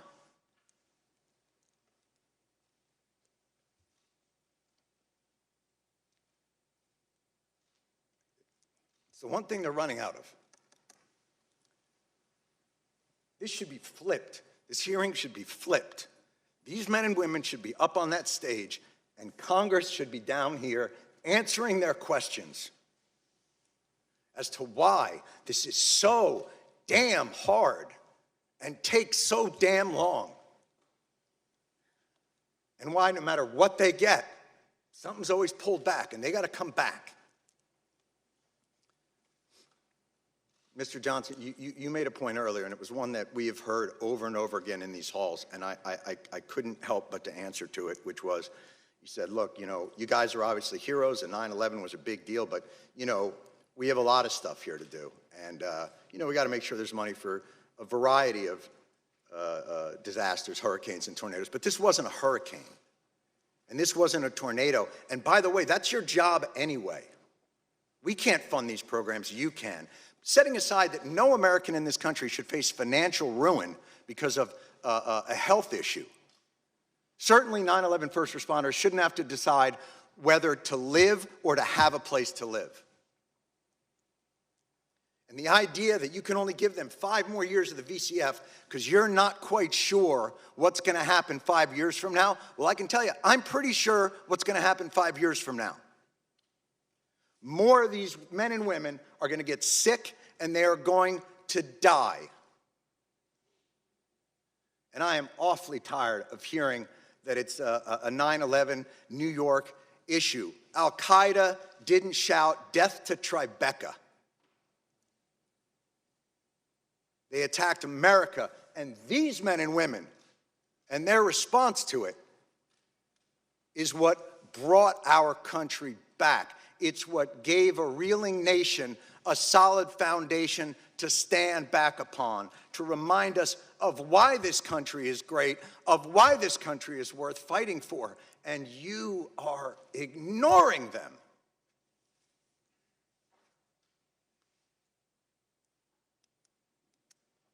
And you can end it tomorrow. Why this bill isn't unanimous consent and a standalone issue is beyond my comprehension. And I have yet to hear a reasonable explanation for why. It'll get stuck in some transportation bill or some appropriations bill and get sent over to the Senate, where a certain someone from the Senate will use it as a political football to get themselves maybe another new import tax on petroleum, because that's what happened to us in 2015. And we won't allow it to happen again. Thank God for people like John Field. Thank God for people like Ray Pfeiffer. Thank God for all of these people who will not let it happen.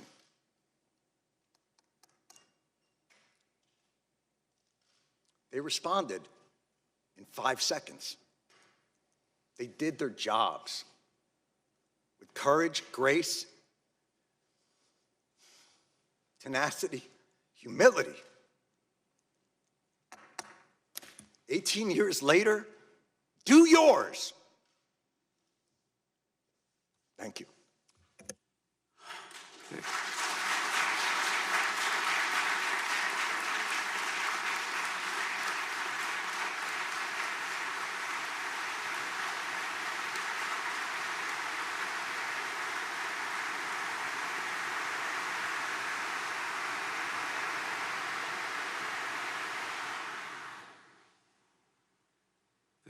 Thank you, Mr. Stewart.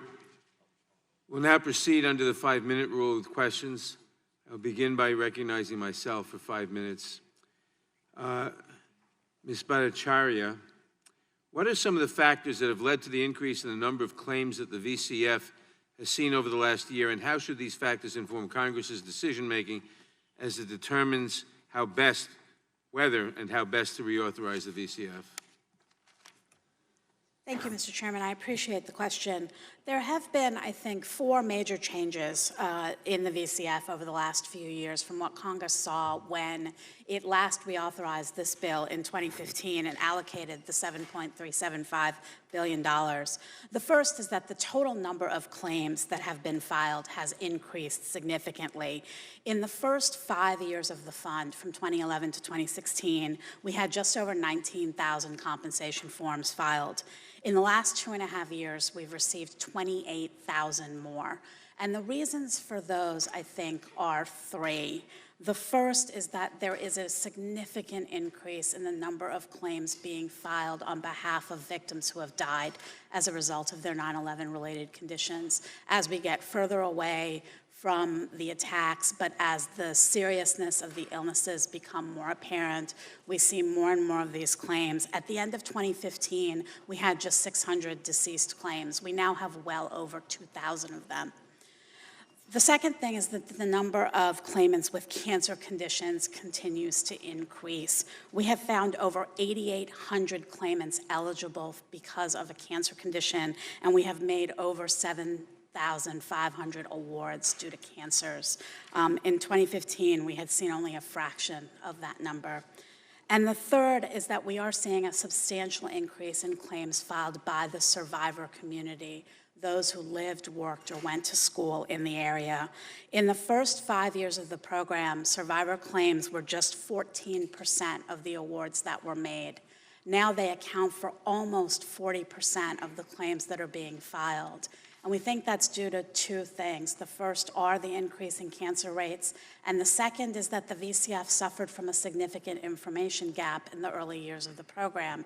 Many, many people in the New York area were under the assumption that the program was only for first responders. And as we have been able to do more outreach, as the World Trade Center Health Program has been able to do more outreach, partly because of the reauthorization of the bill in 2015, we have been able to reach more people who are sick, more people who are dying, and those claims are now coming in. Thank you. And in your written testimony, you note that in determining the amount of non-economic loss for a claimant, collateral offsets must be subtracted in full from any reduced award amount. In light of this, is it possible that some claimants may in fact end up with no money, despite the fact that they are legally entitled to money from the VCF? So, yes, Congressman, that is possible. Thank you. Dr. Moline, how many more people do you think could be at risk of developing 9/11 related illnesses, including cancers, in the next 25 to 50 years? And is it possible to know the exact number of people who develop illnesses at this point in time? It's not possible to know the exact number. but based on the rates that are increasing, there are going to be 10 to 20,000 more cancers, I would estimate. 10 to 20,000 more cancers? Yes. Plus other diseases? Plus other diseases, and as we heard about sarcoidosis, which is a fairly rare disease, but is common in World Trade Center exposed individuals. We're going to see folks who have lung diseases that may require lung transplants. There have already been a number of individuals in the World Trade Center health programs that have required lung transplants due to scarring of the lungs from the glass and the concrete and everything else that caused a reaction in their lungs. So as an order of magnitude, you said, what, about 30, 40,000 maybe? You know, it's hard to predict, but based on the rates and the number of folks that were exposed, that number is accurate. Thank you. Ms. Nordstrom, while the terrorists who carried out the attacks against the United States on 9/11 bear the ultimate responsibility for all the harms caused by the attacks, you note the federal government's responsibility in heightening the risk to responders and members of the community in the days after the attacks. In particular, the EPA at the time gave false assurances that the air around Ground Zero was, quote, safe to breathe, assurances for which the then EPA administrator has since apologized and acknowledged were wrong. As a matter of moral responsibility, do you agree that Congress, as representatives of the American people, should help to give some measure of compensation to victims for the harms they have suffered that were exacerbated by the government's own actions at the time? I think they absolutely should. I mean, I'm sitting before you as someone who was present on 9/11, but I was not caught in the dust cloud. There is no reason that my respiratory health or my gastrointestinal health or my, I guess that's also my respiratory health, but there's no reason that that should have been impacted by the events of 9/11. I only have these conditions because I was sent back, and I was only sent back because the federal government assured New Yorkers that the air downtown was safe to breathe. I was a child at the time. I was in no position to make that decision for myself. I was not only, following the sort of wishes of the adults in my life, but also the wishes of the government, which at every level seemed to assure us that we were going to be fine in an environment where we were surrounded by dust and debris and fires would burn for another 4 months. Thank you. My time has expired. Mr. Johnson. Thank you, Mr. Chairman, and thank all of you. There are too few issues today that draw everybody in Congress together. This is one of them. And Ms. Stewart, listen, what you said is exactly right. I would not interpret some of the empty chairs as indifference. By virtue of its jurisdiction, this is a subcommittee of House Judiciary. If it was the full committee, you'd have many more members here. But because we're a subcommittee, sometimes we get, the scheduling gets crossed with other larger full committee hearings, and some of them are there this morning, and they sent regrets. But we're going to make them all watch this tape because the testimony was so compelling. And I've been in politics a while. I can't recall being so moved by a testimony as I was today. I cried through most of this. All of us did. It's just incomprehensible what the terrorists did to our nation and the harm that it continues to inflict. So if it is any comfort to you all, we know this bill is going to pass with a overwhelming landslide majority of the House, may be unanimous or close to it, and it should be.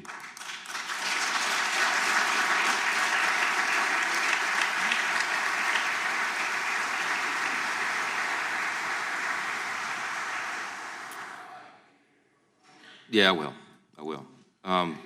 As I said in my opening statement, I mean, I'm the son of a disabled, permanently injured first responder myself. My dad was a fire captain, and so I get it. I know what you've been through, and that's why it was so painful to hear your personal stories, because I've lived it myself, so I get that. As I said in the opening remarks, just as we do with everything, we want to do the fair and just thing. We want to compensate everyone, but we also have a fiscal responsibility thing that we have to be mindful of the whole time, and that's the only question. And so I just have one question, Ms. Bhattacharya. So the CBO can't give us a score on this. They won't. We're marking it up tomorrow. It's going to pass committee. I think it's going to sail through. But has your office done any kind of estimate on total cost of what this will be ultimately? So, Congressman, we've done projections about what we expect the total cost would have been had we not done reduced awards for claims expected to be filed through December 18th, 2020, which is the current sunset date. We believe that we would need about $12 billion to compensate all of the claims expected to be filed by that date, which is about $5 billion more than we currently have. We have not done any projections beyond that closing date. Would the gentleman yield for a moment? Sure. Yeah, I just want to say CBO is. They are? Okay. They are scoring. We don't know, and they don't know when they'll have a score, but they are scoring it. It'll be after the fact, but that's fine. I don't know how to do this, but can I add to that point? I'll yield to you, sure. If I may? Sure. Thank you for yielding. We have to, John, we have to. I bend a knee to you. You know, when we talk about the price, the attacks on 9/11 have been used in our government to justify all measure of policy and spending to the tune of trillions of dollars. Just recently, there was a farm bill that was $25 billion that helps farmers that are in need based on policies that are beyond their control. And I believe our government should do that. This is less than half of that, a third of that. There was a corporate tax cut that was made by our Congress. And so it's very difficult for us to hear, geez, I don't know, you know, we're tight on money right now. You know, it's a little cool because it's hard for me to understand that Exxon has a more urgent need than our first responder community. No, nobody believes that, John. I mean, but it's, yeah. when you talk about fiscal responsibility, you talk about priorities. And priorities mean actions and not deeds. And the priority of words from this Congress is always that character and patriotism are the priority, and that we all must be willing to pay the price of freedom. This is the price. And when we show up with the bill, you cannot take a proverbial knee. No, you're right. Look, I got 30 seconds left. Let me reclaim the time, because that's what we do under this procedure. I agree with you. And I'm telling you that the action is going to follow the rhetoric, and you're going to get it from No, you're right. You shouldn't have to be here. You should not have to be here. The only question is, if we authorize it to 2090, do we have any idea what that's going to cost? Just because we need to know because we're doing budgeting, not because it's not the top priority and should be, John. We're just saying, to be good fiscal stewards of all this, do we even have an idea what that ultimate number may be? And I'll leave it, that's the final question. You know, the problem is, I think, as Dr. Moline has described, is there's no way for us to know how many people were exposed. CBO originally estimated somewhere between 685 and 500,000 people. And there's no way for us to know how many of those exposed will actually get sick, partly because of the latency periods associated with cancer. And so, unfortunately, we have not been able to make those projections beyond December 18th, 2020. I just want to say, even if it's, I'm done, Mr. Chairman, I'm out of time, but even if it's an astronomical number, it is a responsibility of the government. We know that.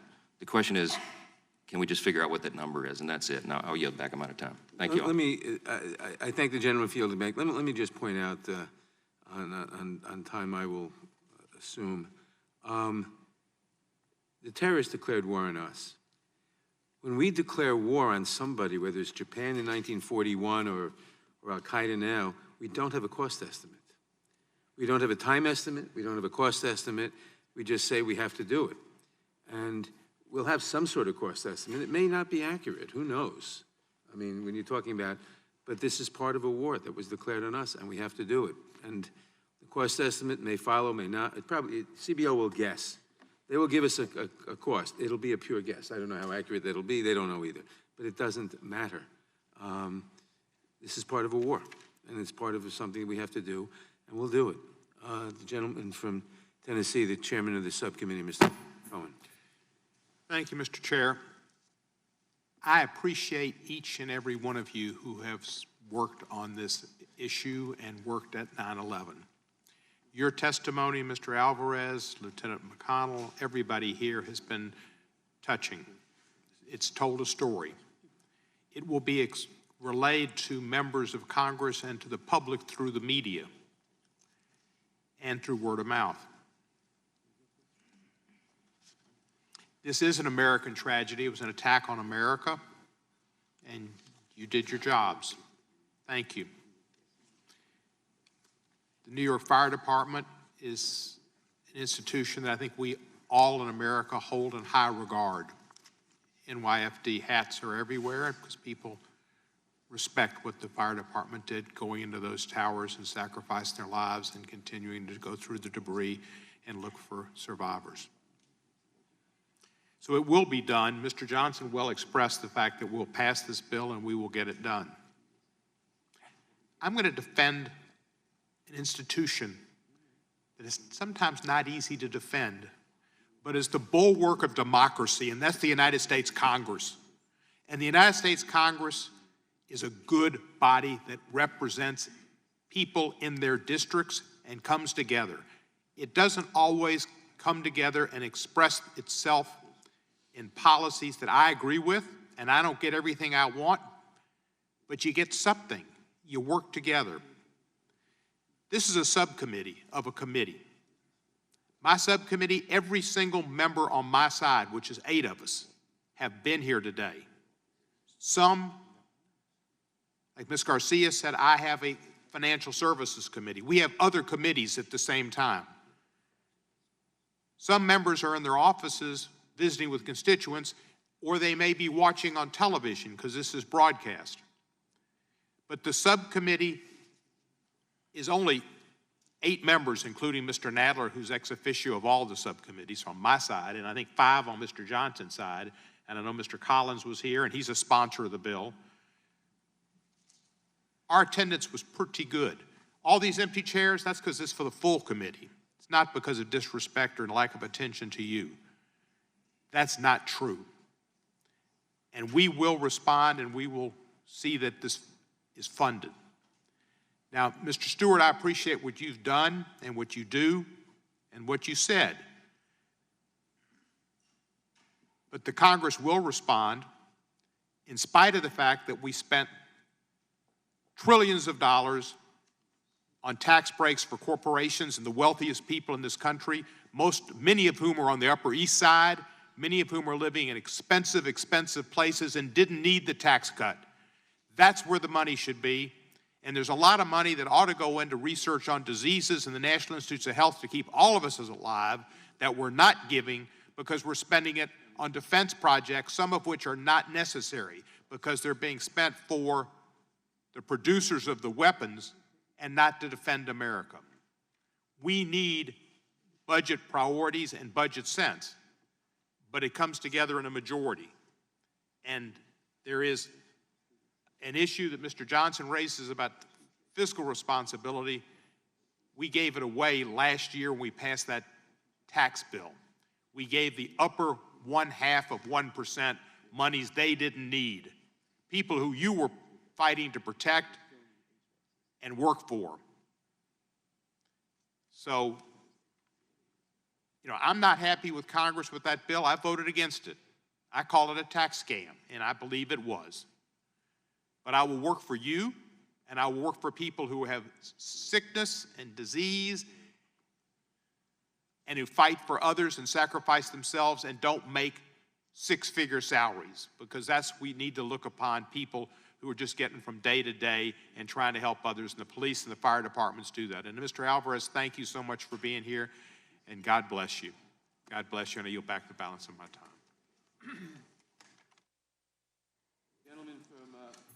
Gentleman from Maryland, Mr. Raskin. Thank you, Mr. Chairman.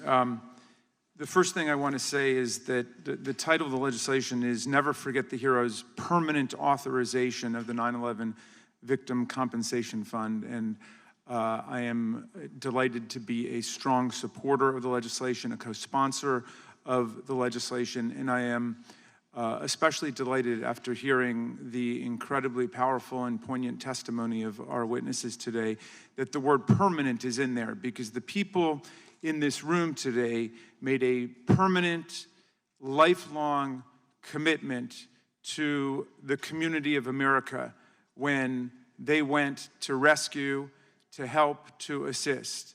And we need to make a permanent, lifelong commitment to the people in this room. Not 5 years, not 10 years, but for as long as we have them with us, we must be committed to them.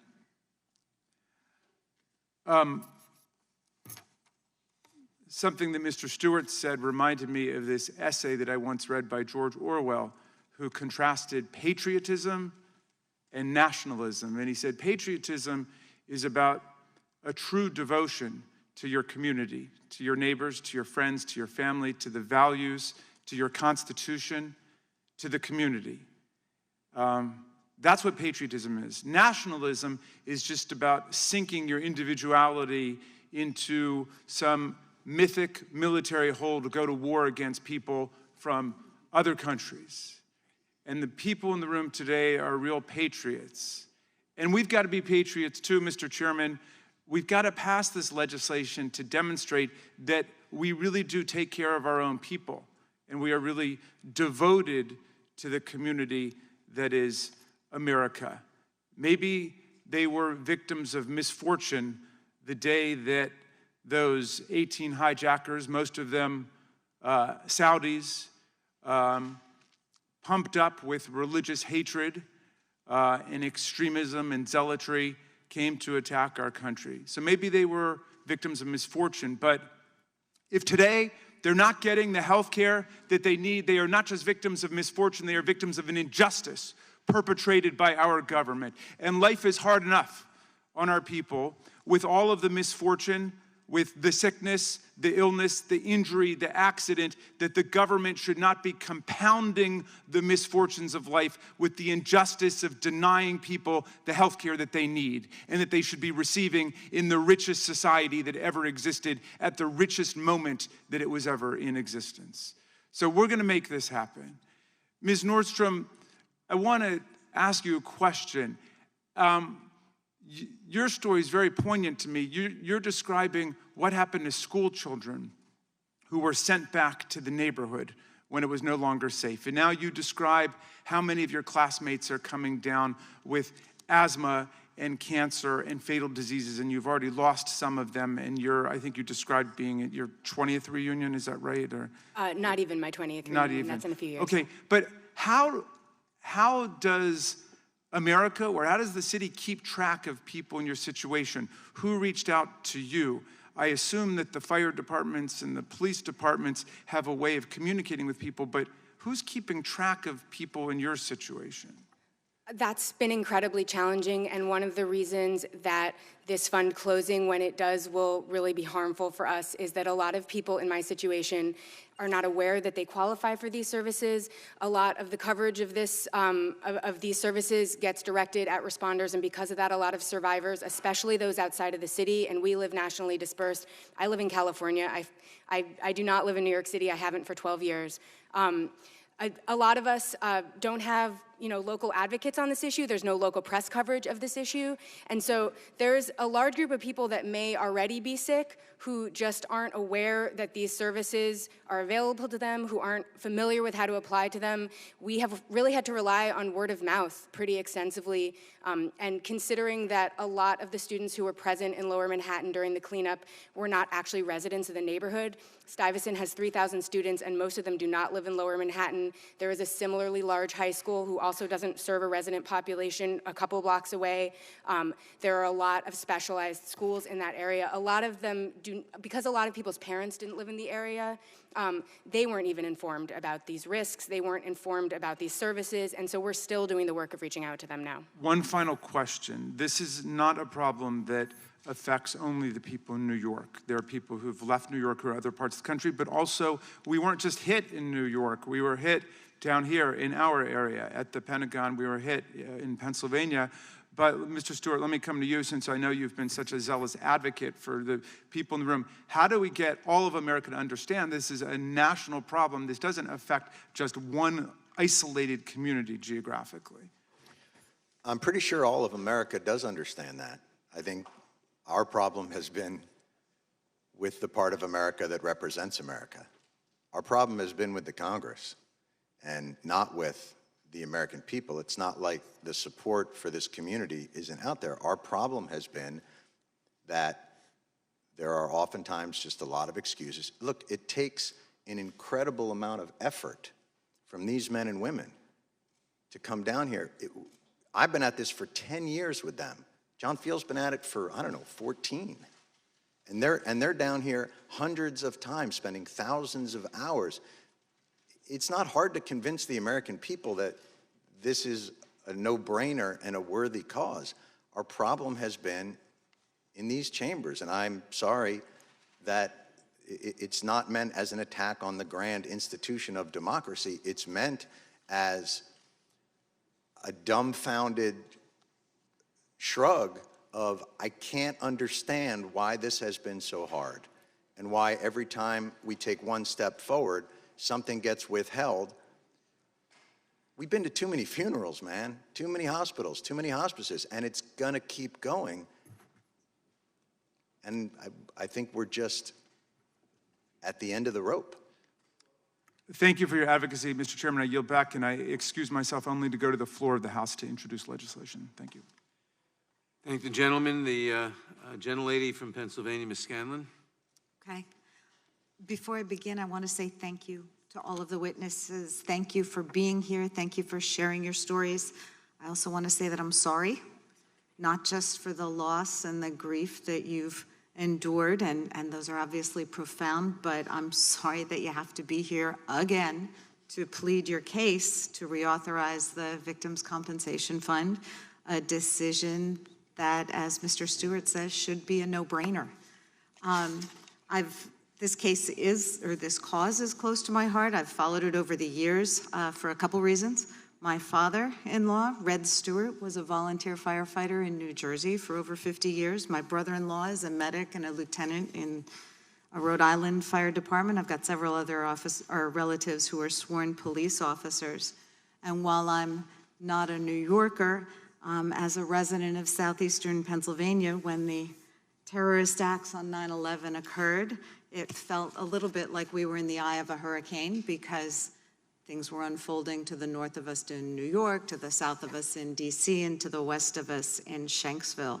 And friends, neighbors, and relatives were impacted, whether because they were at one of those sites or because they lost loved ones.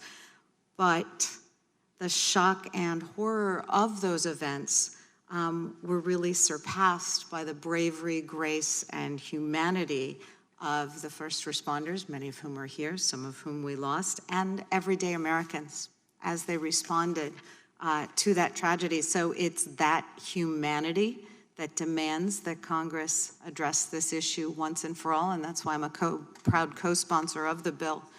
As a new member of Congress, one who ran because of anger over why things that seem so obvious aren't getting done, I hear you, and I look forward to swift passage of permanent reauthorization of this bill. Just a couple quick questions. Lieutenant O'Connell, you've already received your award from the VCF. Why are you here to testify today about this? I'm here because I did receive my award, and I've seen people fall sick and die right in front of me that haven't.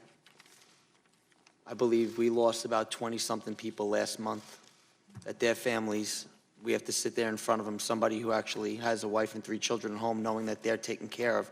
And I'm looking at somebody else's wife and children, and they don't know where their future lies. And that's why I'm here. And that's the common humanity that says we should pass this. Thank you. I yield back. Thank the gentlelady. The other gentlelady from Pennsylvania, Ms. Dean. Thank you, Mr. Chairman. I'm pleased to be here today, as heartbreaking as the stories are. And please understand that I, too, am a new member of Congress. I, too, am baffled that we're even having this conversation, or that we force you to come here and share your heartbreak. Some of you not well, struggling for your own health. So don't misinterpret. If you see people coming in and out of here, some of us have other hearings. We're just trying to balance and do the work of both. Do not misinterpret that we do not care. We care. We think this is a grievous wrong that you have to come and ask for reauthorization. It's an absolute insane, grievous wrong, and we get it. And this new majority, I believe, will take action.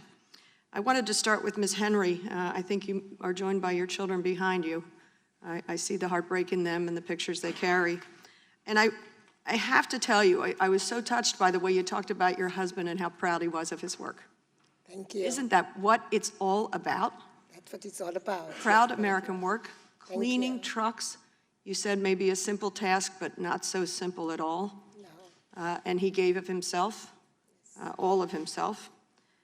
Can you tell us how your family will be impacted if you should receive only a 30% award for his loss? Well, my son is just turned 18 after his father passed away. He was not there to see his 18th birthday. College right now to be paid for him. We have other bills that our mortgage has to be paid, another thing now.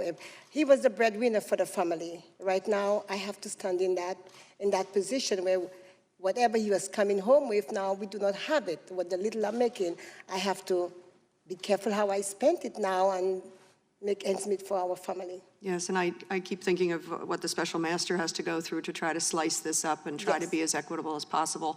It should not be that way at all. And again, thank you for your family. Thank you.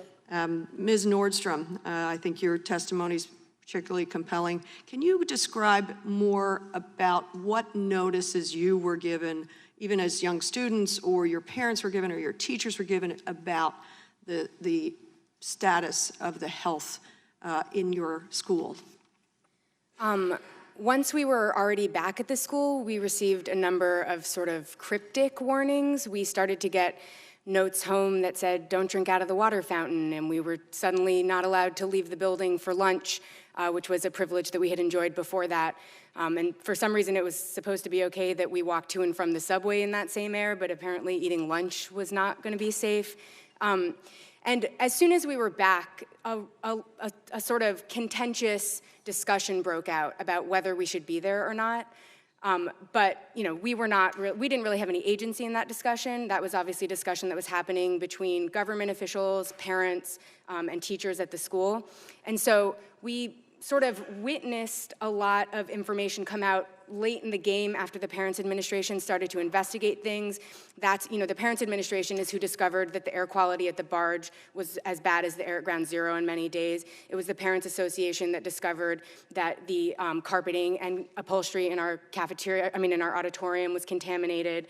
And it was the Parents Association that pushed the Board of Education to finally replace the filters in our ventilation system. That was something that was supposed to be done before we went back and did not get done. But all of that took months to unfold. So by the end of the year, it was pretty clear that we should have never been there, but we never really received that information at a point where we could have acted on it. Certainly, if the sort of government officials charged with our care had been honest about the situation, I think it would have been appropriate to remove us from the premises, but no decision like that ever got made. Instead, just these small steps where they were gonna hose down the debris, and then, they were gonna replace the carpeting in the theater, but not the seats, and small steps like that got made, but nothing substantial got made, and so we just kind of at the end of the year looked back and realized, oh God, we shouldn't have been here. Sounds like malpractice to me, that you would have been allowed to be educated there.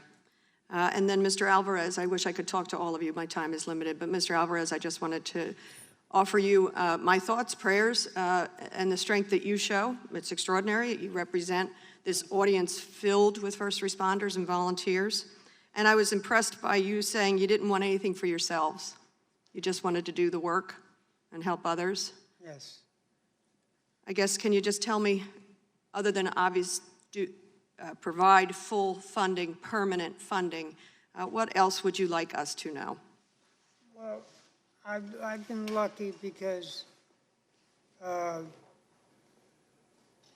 received my DCF payment, and with my New York City Police Department disability check, I'm doing okay.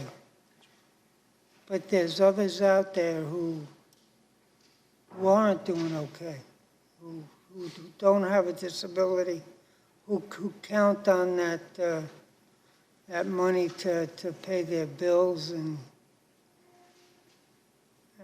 it's tough on them. It's really tough on them. I'll just close with saying, may we be guided by your selflessness. Thank you, Mr. Chairman. I yield back. Thank you. The gentlelady from Texas, Ms. Jackson Lee.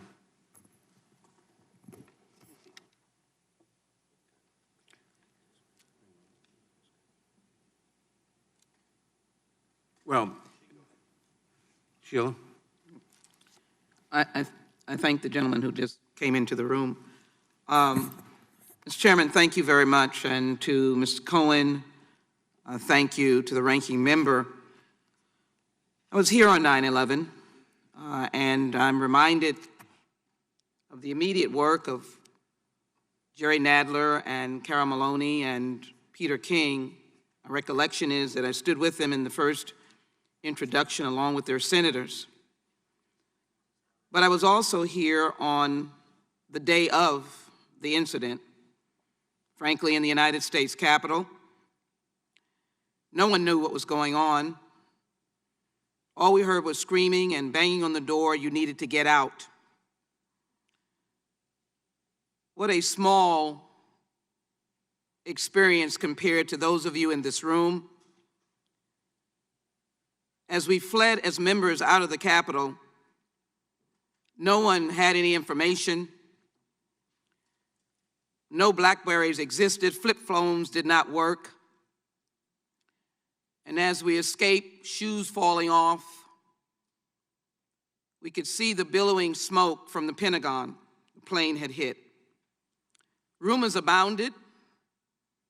It's going to hit the White House, the State Department, and the United States Capitol. Certainly in that instance, first responders that we had, the Capitol Police, were trying to shuttle members and leadership. And then the stories began to come. Even here in Washington, you wondered where your staff were, whether the buildings were getting ready to be hit. If anyone can self-contain those experiences, just a slight memory, there should be nothing more but clean sailing of this legislation out of the House. In my belief, make it a suspension. What does that mean? It goes to the floor and you pass it immediately. Then it goes to the Senate, and there's no procedural tomfoolery. You pass it. They can pass it on unanimous consent. And then it goes to the President of the United States, and all he has to do is sign that bill to give life to people who are in need. I don't see why that cannot be our process. As a member of the United States Congress during that time, I desired greatly in the midst to get to ground zero. The time that I went, flights were not active, and we took the train. And we actually got on the ground. I would never make the point that I was there during rescue. I was there during recovery. And during that time, I watched with my own eyes men go in and out and in and out, finding remains, finding loved ones, finding their fellow comrades. I think you know I was there. They blew a whistle, and they would come with the gurney. They would stand in silence, and they would take those remains.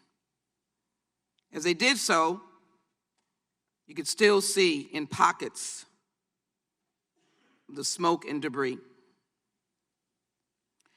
I only want to say in this instance that I see no reason for us to stop on this dime. We need to move. Let me ask the special master in the short time that I have. In the claims that you've had and the overwhelming that you've seen, can you tell me whether there is any tomfoolery with those who have come to apply?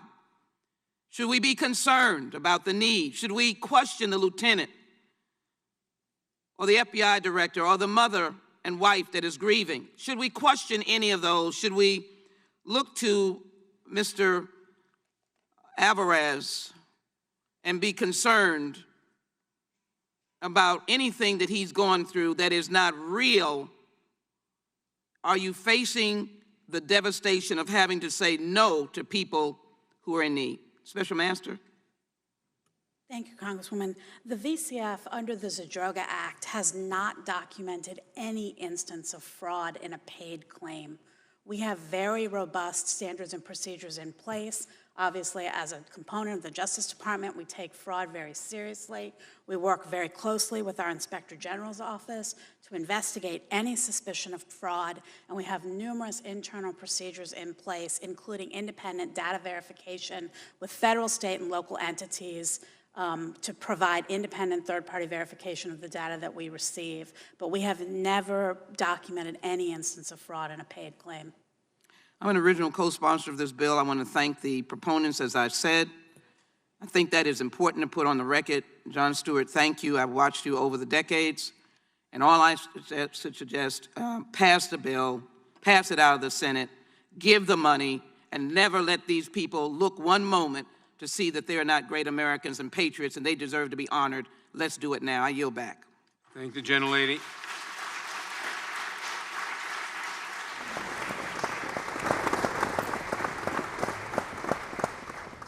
Gentleman from Virginia, Mr. Klein. Thank you, Mr. Chairman, and thank you for championing this legislation. I want to thank all of our witnesses for being here, for everyone in the audience who is here to advocate for this legislation. It's an important bill. I see some familiar faces in the audience who came to visit me about a month ago to talk about this bill, to educate me as they've been educating all members about the importance of continuing this important fund and providing for these heroes who are here and home, and the families of those who served their country, not just on September 11th, but in the days, weeks, months, years following that fateful day. And I want to thank the gentlelady for her comments, because I recall that day well, because I too was in this building as a staffer, and we weren't rushed to a safe room by the Capitol Police as some of the members were. We were given guidance to get your staff out. I was the chief of staff. We were told, get them out. So however we needed to, walk, run, we evacuated, not knowing what was going on, but seeing the smoke coming from the Pentagon. There was talk of a bomb at the State Department. There was talk of more planes in the sky. And we don't know where Flight 93 was headed, but we know it was headed in this direction. And for the heroes who took action that day and said, let's roll, we are eternally grateful for their heroism. And for those who, in the 18 years since, the tens of thousands of men and women, first responders, relief workers, local residents, whose testimony was so moving, and I read it last night, but to hear it in person, Ms. Henry, I know that was very hard for you to articulate just how important this bill is to you and your family, but it's definitely had an impact. And it has an impact for my district as well. We have 29 from the 6th District of Virginia who are on the list of having benefited from this fund. We have to make sure that not only every year on September 11th that we never forget, but every day we owe it to the men and women here. We owe it to the men and women who sacrificed on that day and in the weeks after to renew this fund. So I appreciate all the hard work. Your education had an impact on me, not just because of my experiences on 9/11, but also in learning about your stories, learning about the stories of each and every first responder, each and every construction worker, Ms. Henry, your husband, and that's why I'm glad to be a co-sponsor of the bill. Ms. Henry, you spoke of your husband's pride in his work, the job that he was doing. He knew he was a part of something bigger, of something that was a moment in our nation's history that will never be forgotten. And I know that he brought that home with him at the end of his day. Can you speak to that pride with which he did his job? I know when my husband got worked with local center and they transferred him over there, I don't think, we didn't have anything in our mind that he would, all this debris and all these things was out there, that we would get that. He went to work with pride. I remember my son Justin being almost 1 year old, and I remember he's sitting in the back of the van every Saturday morning. We'd drop him at work, and then about 2, 3 o'clock, we'd go back and pick him up, because on a Saturday, I don't work, so it was my pleasure to take him down there. And he was happy to work there. And I'm telling you, I have the badge, that badge he had when they gave to enter that building. He never threw it away. He held on to that badge. He said that's his memory. For anybody talk about 9/11, he has that to tell them, yes, I did work at 9/11. I wish I had hold that badge to show it to you right now. And that's the badge we have. That's the pass, not a badge, a pass. He had to scan that and walk in. And this is the pass that we have that reminded us. And my husband going through all his sickness, we never thought that it was 9/11 until we met Dr. Dimopoulos from North Shore Hospital. That's when they referred us to him. And in talking to him, he said, that sound like what your husband had. Did he work at 9/11? And then it came to my husband said no, because he didn't remember. But going back into his pile of papers and stuff, here comes the badge, his pass. And like, oh my God, he did work there. And then we brought that up. And that's how we spoke to Matt. And Matt have us right here. And I'm thankful that the VCM is still there with us to help us, because my kids, they miss their dad so much. His only daughter. We don't know, she's going to walk down the aisle one day. What am I going to do? Maybe Justin or Kendall, his oldest son, Kendall is not here with us. That's who have to step in for the father, step in as a father. And my family who's stepping in as father, this morning we woke up, we drive up last night. All we could do is talk about him if he was there. He's our navigator. We don't need a navigator. Anywhere we go, he knows. Make a left, make a right, and we would be right there. We went to Canada, we went to Georgia for the first time, and we were like, we don't know where we are. And he said, don't worry, make a left, make a right. There's a circle in Georgia, we keep going, and he tell me, we're going to circle, take the first right, take the first left, and that's what it is, sightseeing. On a Saturday when he would say, get up, 5 o'clock, wake up, let's go out. Where are we going to? Anyway, just jump in the car, we would just leave. That's how we discovered Pennsylvania. That's how we went to different places, and we miss that. Right now, we want to go out, but he's so much in our memory. Driving up last night was not an easy task. It was not easy, and I'm so happy that he helped Justin just got his driver's license. He was the one who showed him some of the shortcuts, although one day he did it, he told Justin, follow the police car, and as Justin was, Justin realized, I'm following the police car and I'm going to somewhere. Justin checked himself, and then we still all laughing. You don't have a memory anymore. You're making Justin follow the car, going to the wrong direction, and we had a good laugh at it. So coming up last night, Justin is driving, and we just thinking, if Daddy was there, he'd tell me, make a left, overtake this car, take this nice thing, and the police is down to catch you. He said, no, Daddy would tell me to stop. The police is down there. So we really missed him, and my husband did enjoy working at Ground Zero. That was his pride. He tell everybody, I did work at Ground Zero. I know what it's like. So we really, really, really, really miss him. Really, really miss him.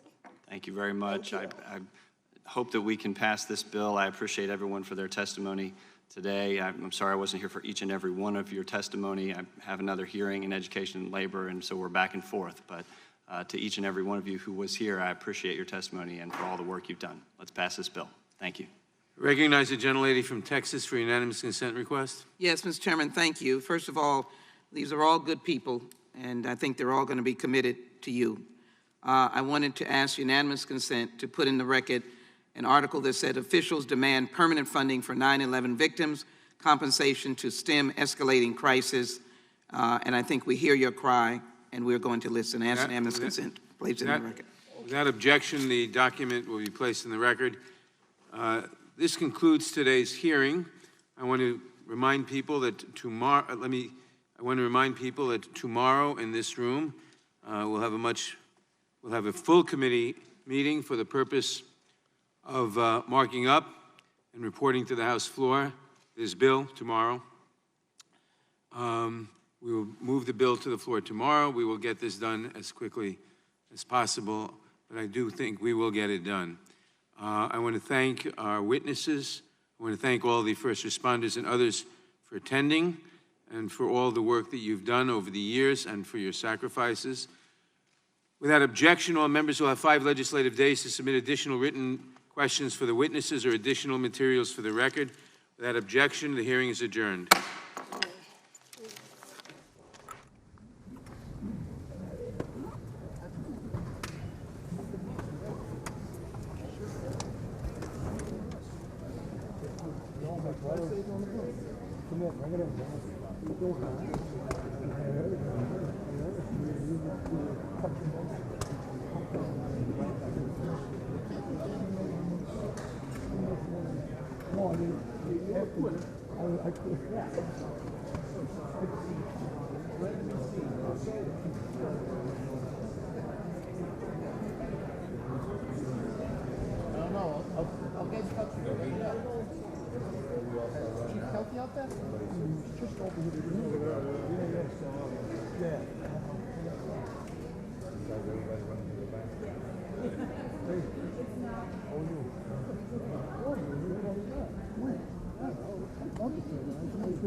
Oh, yeah, I saw Jimmy on my thing. Right? You know what? I just drove it out there. You know, Jimmy goes, Jimmy, I was going to call you. You know what? You know what? And that's why I put trust in a couple of guys to put it on our things.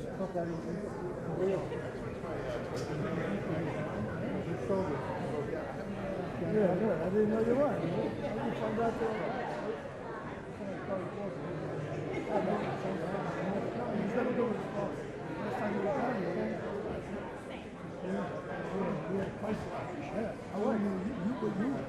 I was fresh in my. So I was in Apple when you called.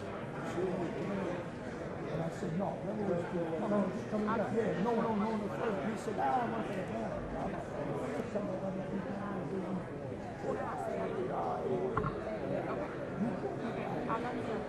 You said something.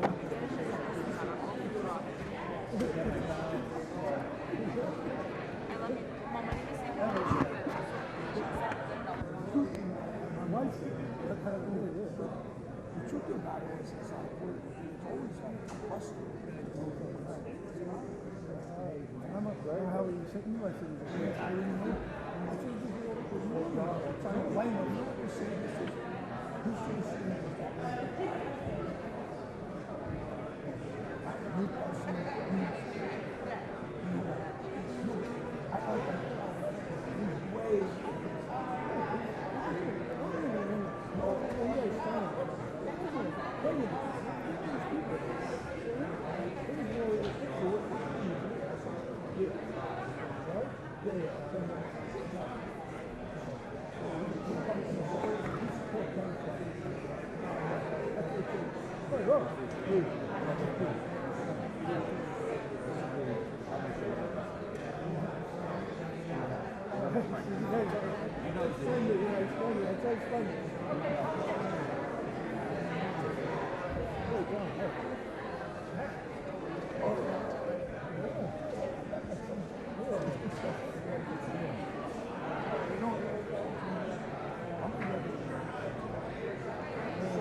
Stop waving your arm.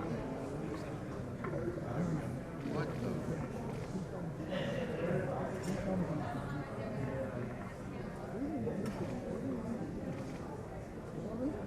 Good. Next. One more. Here we go. Yeah. Sorry about that.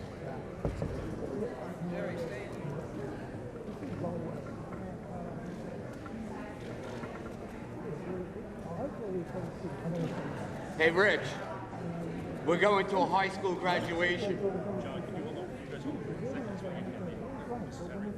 Oh, yeah. Miss Henry? Miss Henry? Miss Henry? Miss Henry? Hey, we're going to a high school graduation.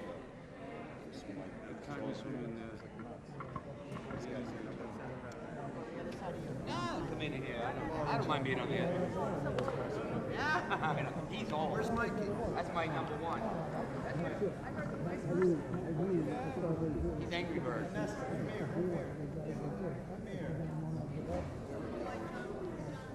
Come in. Come in. Rich. Rich, you work in the jail. You know the rules.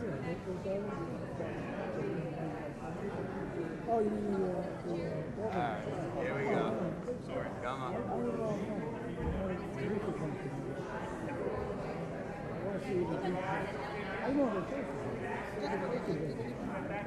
What do you want us to do? Back up a little bit so that There you go. Too tall. Put a chair there, somebody can sit there.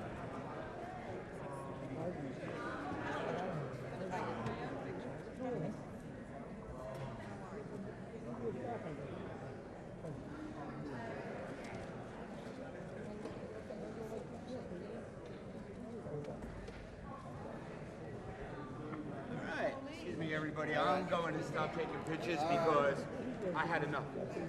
All right, let's go. Where to now? Where to now, brother? I don't know. No. Now the bar. There you go.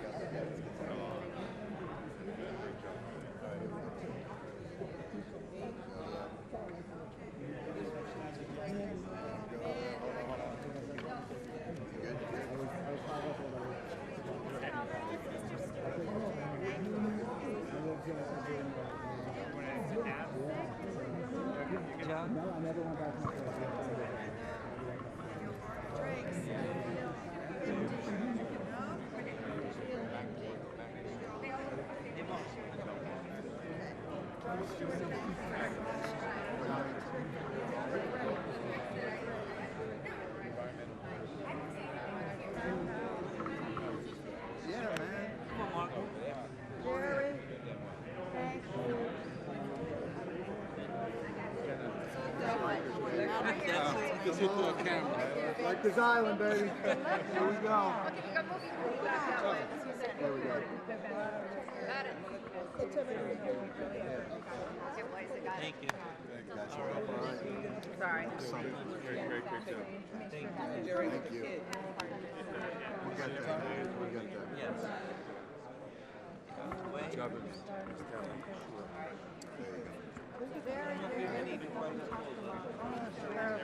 Thank you, man. Yes, sir. I'm good. How are you? Told myself, Thank you. I told myself I wasn't going to lose my Such shit. atrocious thing about the behavior of the school board. We're always feeding children with decency, so that should be part of the outreach. It's going to be very important. But we're going to need you back here for the Senate. Okay? And I think we're going to be marching. We're going to take over the chambers. Yeah, I'm in. Yeah. I'm ready for it. I have, at this point, many years of experience that I shouldn't have had to have.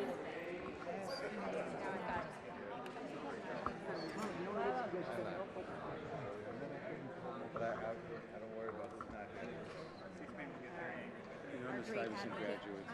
But years earlier. You were there in the Dick Morris era. How are you? How are you, Bridget? Nice to see you. Good that you're here. Yeah, we're going to do a markup tomorrow. Hey, how are you? Oh, man, there is only one jacket here, man. that thing dry clean for you? I'll get it dry clean. No. I love it. I love it. I haven't taken it off. I said I'd wear it. If I for some reason I rushed to a vote without it, they say, where's the coat? Where's the coat? Where's the coat? I've heard a lot of comments made by politicians that say, I'm going to do this. When you said that, I even said to myself, it's a nice thing to say, you know, and you're 100% right, and I'm wrong. Great statement. What? Great statement. Thank you. Let me tell you, it's the best lobbying tool. Because even to this day, people are so busy, they don't know everything.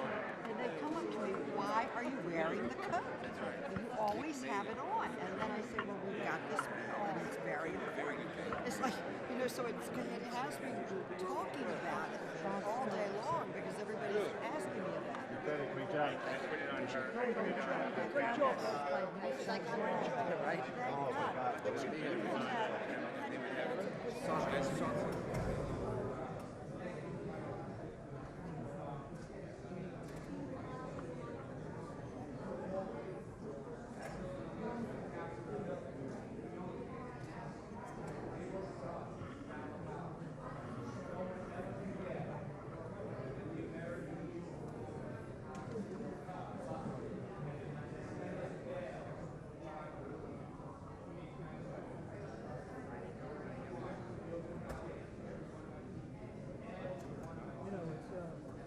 Push it through until it gets done, you know.